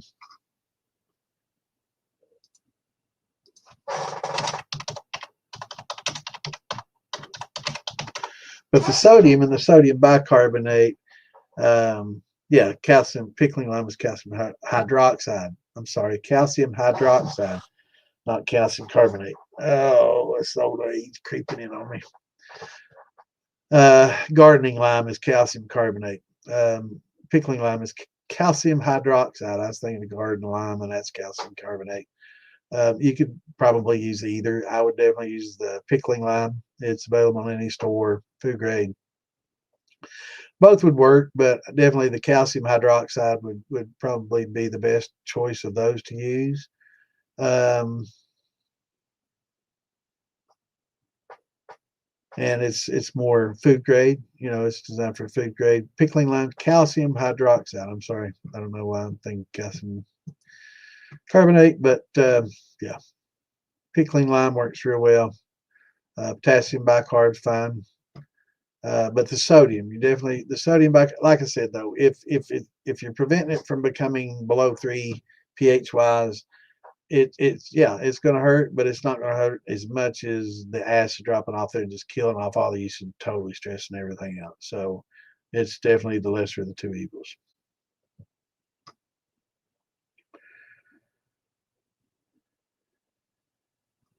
Right? Hey, jump on the website. Get on Facebook, join us up, and we can take your questions, and we can continue this. It might take a while for us to get you an answer. We're busy and we can't always be there to answer all the questions. Some members may chime in and ask you, help you out. We have quite a few knowledgeable members in there, a lot of knowledgeable members in there.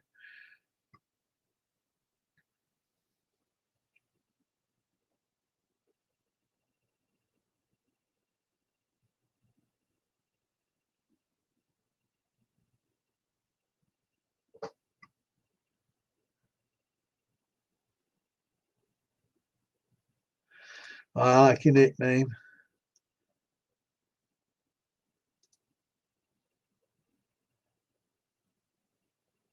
Yeah, and you know what? I would say we probably get about 8% of the actual viewers are live. And the rest are the other 92% watch it later, at their convenience. And I understand on the Saturday night, most of them are out swarping, chasing girls, or girls chasing boys, or whatever, chasing each other. Got better things to do, so they pick us up and listen to it on their way to work or lunchtime. But yeah, the majority of the people that listen to this podcast definitely don't listen to it live. But I do want to encourage live participation. If you do have questions and we're not answering them, if you're worried about your name being out there on the DIY Shine and Stuff page, now we've got nicknames enabled, so you can use nicknames and you don't have to use your real name, so nobody knows who you are except the admins. And I'm only active admin in there, so you're secret safe with me. So if you want to jump in there with a nickname, as long as we kind of recognize it for somebody in here, or if you want to identify, I'm Grits Kennedy or whoever, jump in there and join us and use a nickname if you want to. You don't have to use your real name, because a lot of people don't want to ask these questions because they don't want their info out there, and they don't want to visit from the ATF, and they're worried about these things. And it's a legitimate concern.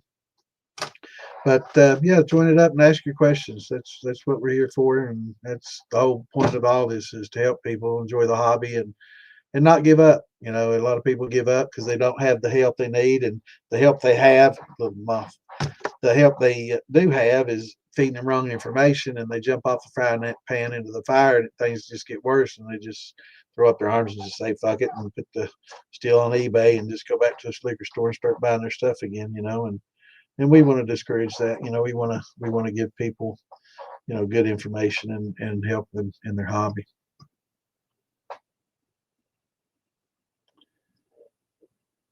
What's going on, Miss Lisa? I'm usually 20 minutes behind as usual. Good to see you. Now, there's somebody very knowledgeable in botanicals. If y'all have any questions about botanicals and edibles, plants and edible plants and tinctures, she's a good lady to ask out there for sure. We need to get her more active in the DIY.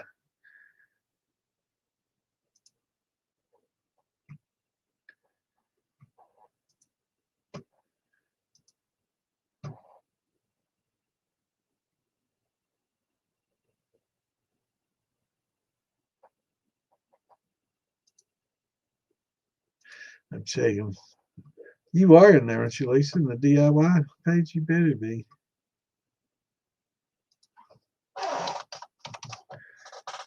I'm pretty sure Miss Lisa. Yeah, she's in there. Had to make sure. Yeah, anytime you see questions in there about anything, jump in there as well. Oh, that is right. I've seen you post a million things in there every time we welcome somebody in. My mind.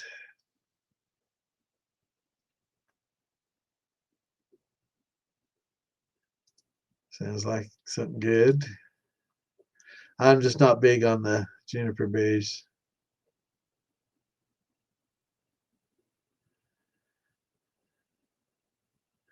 Pine nuts, good possibility. Good question. Lisa, you might be able to answer that. You think pine nuts would be a good alternative for juniper berries? Inquiring minds.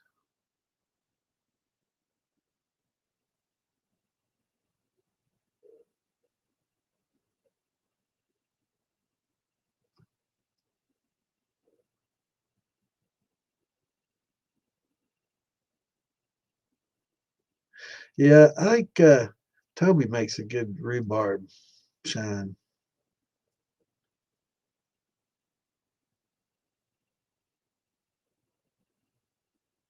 All right, brother or sister. I was thinking you might have been a guy, but hey, we'll see you next week. Jump in here on Wednesday. We'll be right back. Definitely look forward to seeing you back in here. She's probably gone. That was like 20 minutes ago. Let me get further ahead.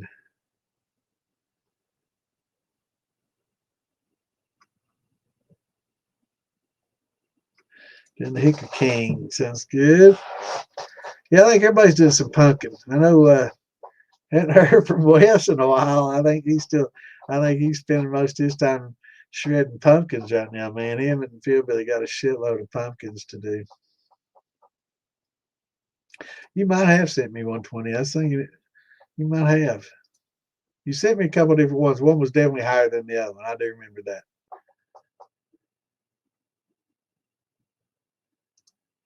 No. I mean, I shouldn't say it it can get rid of some of the water, so sure, but most people don't do the freeze distillation for that purpose. Most just basically do it for what's called an applejack or jacking. And that's basically just freezing it so you can get some of the water out and increase your wine's proof. And you want to hear something crazy? That's considered distilling under federal law. Can you believe that stupid shit? That's considered distilling. Freeze distillation. No heat, no still, nothing involved except sitting a bucket up there with the wine in it just to pull the ice off. That's illegal. That's crazy, and that's so. We need to get these laws changed. It's fucked up. That's crazy, but it's true.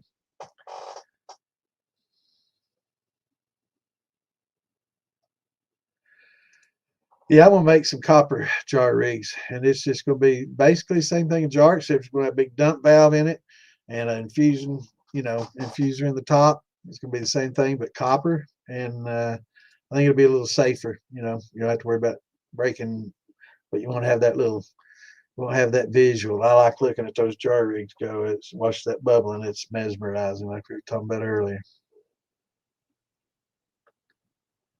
Right. It doesn't take off any fours or heads. It just concentrates everything and just takes the water off basically. But yeah, it's crazy, but it's illegal. And it's all this trickster. You're just taking the wine or apple wine. A lot of people do it with apple for some reason. You can do it peach. You can do it with any wine and put it outside. It has to be sub-zero, cold enough to freeze the water that's in there, and you can just pull the ice off, and it's you could check the melt that back and taste it. It's not any alcohol in there. That alcohol doesn't melt freeze at that temperature, but you can melt it and test it and see. But yeah, it removes a lot of the water from the alcohol, not a lot, but some of the water from the alcohol, and it increases the proof. But it's crazy that it's illegal. That's just so stupid.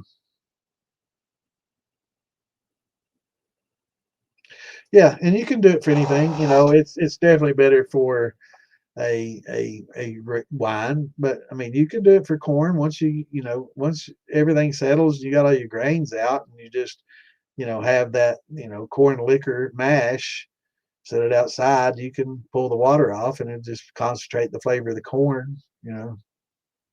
So maybe wine is a little better because of the flavor of the fruits. Maybe make it taste a little better.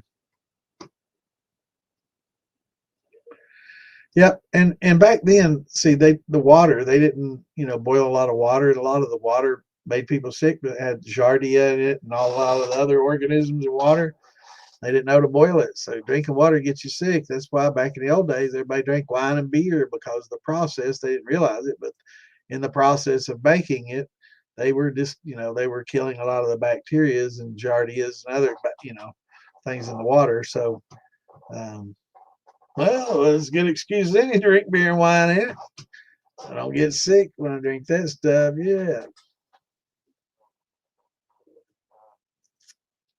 And a lot of people use cold crashing. Now, that crashing is something that they put their mash outside in cold temperatures to help make it settle out quicker, to cold crash. And that works pretty well. That works well too. And it helps it clear faster so you can rack it off and go into secondary fermentation if it's a fruit, or to distill if you're running it. Sure.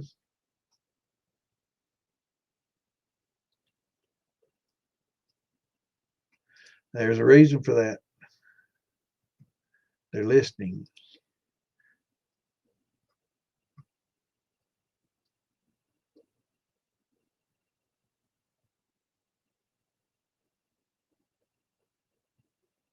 Know right what you talking about.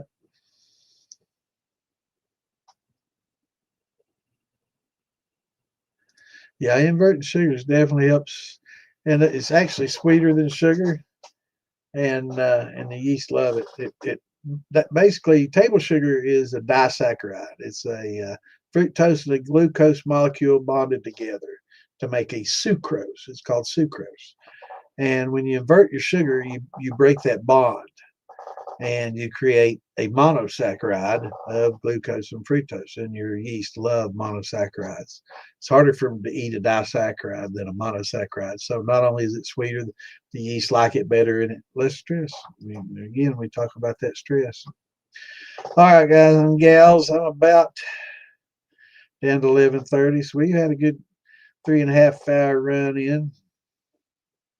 Hell, I could almost had a complete distillation in this amount of time. I could have had a run, but I'm not brave enough to do that live. Everybody's like, "Hey, there's a video of you running." Nope, not gonna happen. I'm a little paranoid about that. But I'll show my wines and beers and ferments and all that. I don't care. That's all just wine and beer. But Yeah, you probably not see many videos of old dad running the shine in it or the still anymore. I did back in the old days. But yeah, I don't. I may show you a picture of my water distillation system, but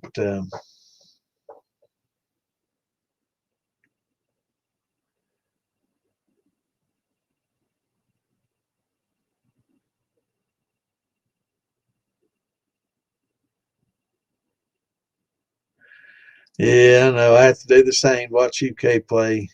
I just get on YouTube and there's always a wildcat or two on there streaming it illegally, and hell yeah, I can watch all my basketball and football games that way. Definitely, UK is going to have a little building season. I like Mark Pope. He's a very smart coach, but we're a little weak on the inside this year. Our big guys aren't really stepping up, so we hopefully can get a little better production out of them this year.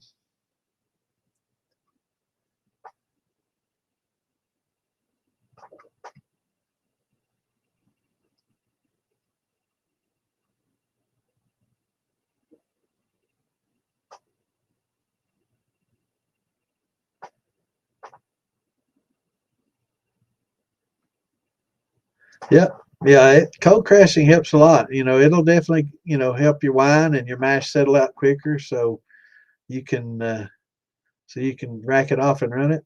Definitely a good old trick for sure. And you can use it for that. You have to get it turned down pretty low. It takes a pretty low temperature. I saw some people try to do it, and and they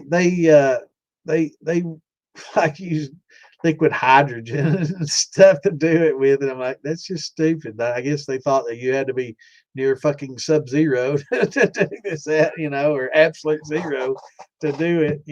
Minus 472 degrees Fahrenheit. That absolute zero. Let me see. It's been a long time since I had.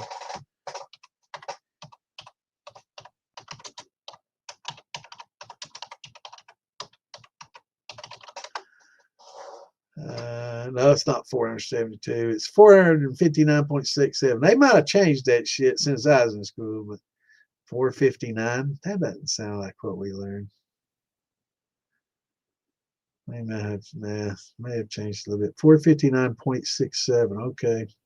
I think it's more like 462 or 407, something like that. But anyway, yeah, it's very cold. So they're really using liquid nitrogen to try to, and that's just way, way too fucking cold. I think they were freezing the alcohol too. They were so stupid.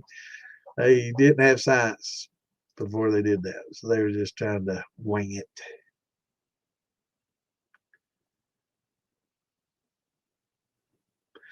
Yeah, I try not to, man. I don't crack a whip on them too often, but it's getting close to Christmas. And I'm about caught up. Imagine that. I am caught up. Whoa, yeah, it's just in time. 11:29, so 11:30. All right, everybody. Thanks for tuning in. Had a good night. For the beginners, definitely Wednesday, Clint and I are going to do a little different. Clint's going to handle all the questions. So if you have questions, ask him. And I'm just going to vocalize. I'm just going to start and I'm going to talk about distilling from beginning to end.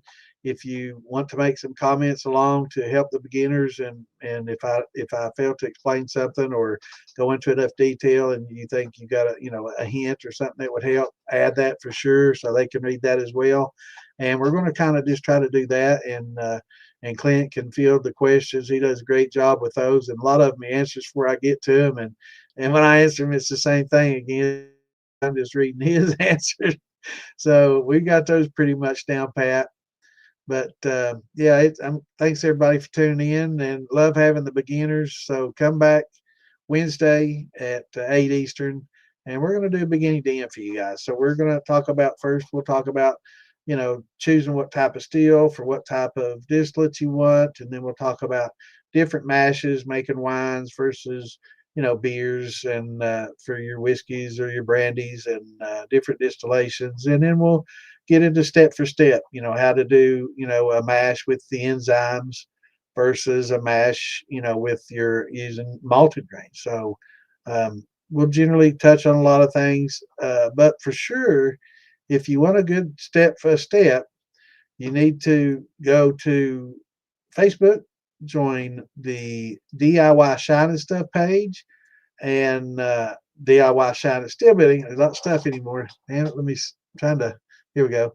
And then go to the files and look for a file that says simple instructions for beginners mashing. Well, simple instructions should lead you. Simple will probably lead you to the file. Just type in simple, and it's simple instruction for beginners mashing a cracked corn or ground cornmeal using the steeping method. So we talked about earlier tonight, steeping versus um, boiling, and cooking your corn. So this is great for beginners because most beginners, like me when I was a beginner and like everybody else, and it's don't feel bad. You're going to do it. You're going to scorch that corn.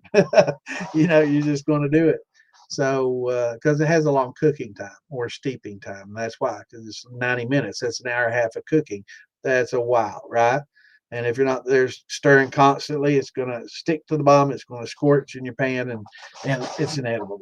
So we're going to teach you how to steep, and get you a big ass cooler or something, insulated fermenter or something that, or a cooked pot that you can use to steep in, and we'll go over all that and help the beginners, choose a steel. And it'll be right before Black Friday, so this will be Wednesday, and then Thursday is Thanksgiving, and then Friday, your Black Friday deals will come on. So maybe next Saturday, we can, have some. If we see some really good, Clan or I or anybody else, if y'all see some great deals on these vevers or columns or anything having to do with shining or any tools that you might need to do, let us know, and say, hey, I saw here, because I think it was a couple of years ago. I'm trying to think of the name of the company that I got my grain mill from, and it was like 160 some dollars, and it was normally like a $280 grain mill, right? Same exact one. And it was on one of these little shopping sites that I'd never been to or shopped at before, but they shipped me a perfectly awesome, grain mill, exactly what I was looking for $100 off. It's like 40% off the normal price almost. So it was a great deal. Yeah, man. So did I. And I scorched when I first started when I was a kid, man, I scorched the shit out of them, and we still made liquor with it, and it tasted horrible, but we drank it anyway. Good old memories. All right, y'all. Thanks for tuning in. Hit that like button. Definitely go to Facebook, subscribe to that group. You can, if you're knowledgeable, you can help us out. And if you have questions, it's also a great place to ask questions, and we will definitely get them to you. Are they? Clawhammer is. That's a good no company for sure. So yeah. So if you got any tips like that, let us know, and share it in the group. So if you join that DIY, it'll be awesome. DIY Shine and Steel Building. So join up, and we can share that information together and help each other. We got a lot of people, and there's like, I don't know how many thousands are in there, 26,000 members. So there's quite a few people that watch this, what we do. They don't post a lot, but they listen and learn, and they read the files, and they use stuff. Also, I've got a how much little thing I've been working on, because I'm forgetful too, and I wanted a little quick reference sheet on how much of this to add. I know earlier tonight somebody said how much yeast, and that's how I knew a teaspoon of yeast is about a gram, and that's good for up to 5 gallons. And the same with diammonium phosphate. 1 gram is about a teaspoon. I learned that, so I'm going to also put some conversion charts on there, and then I'll probably post that sometime. Yeah, to my little to-do list. So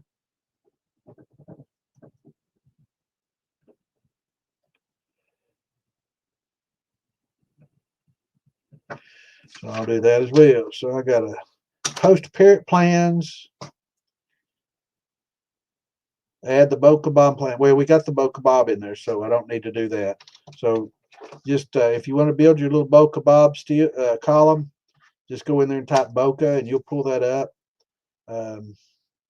Black Friday deals, check for columns and my 4-inch column that I'm going to get, and call about my week. So that's what I got to do this week.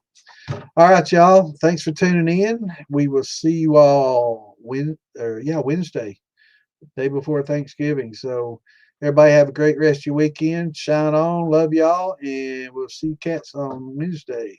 Later.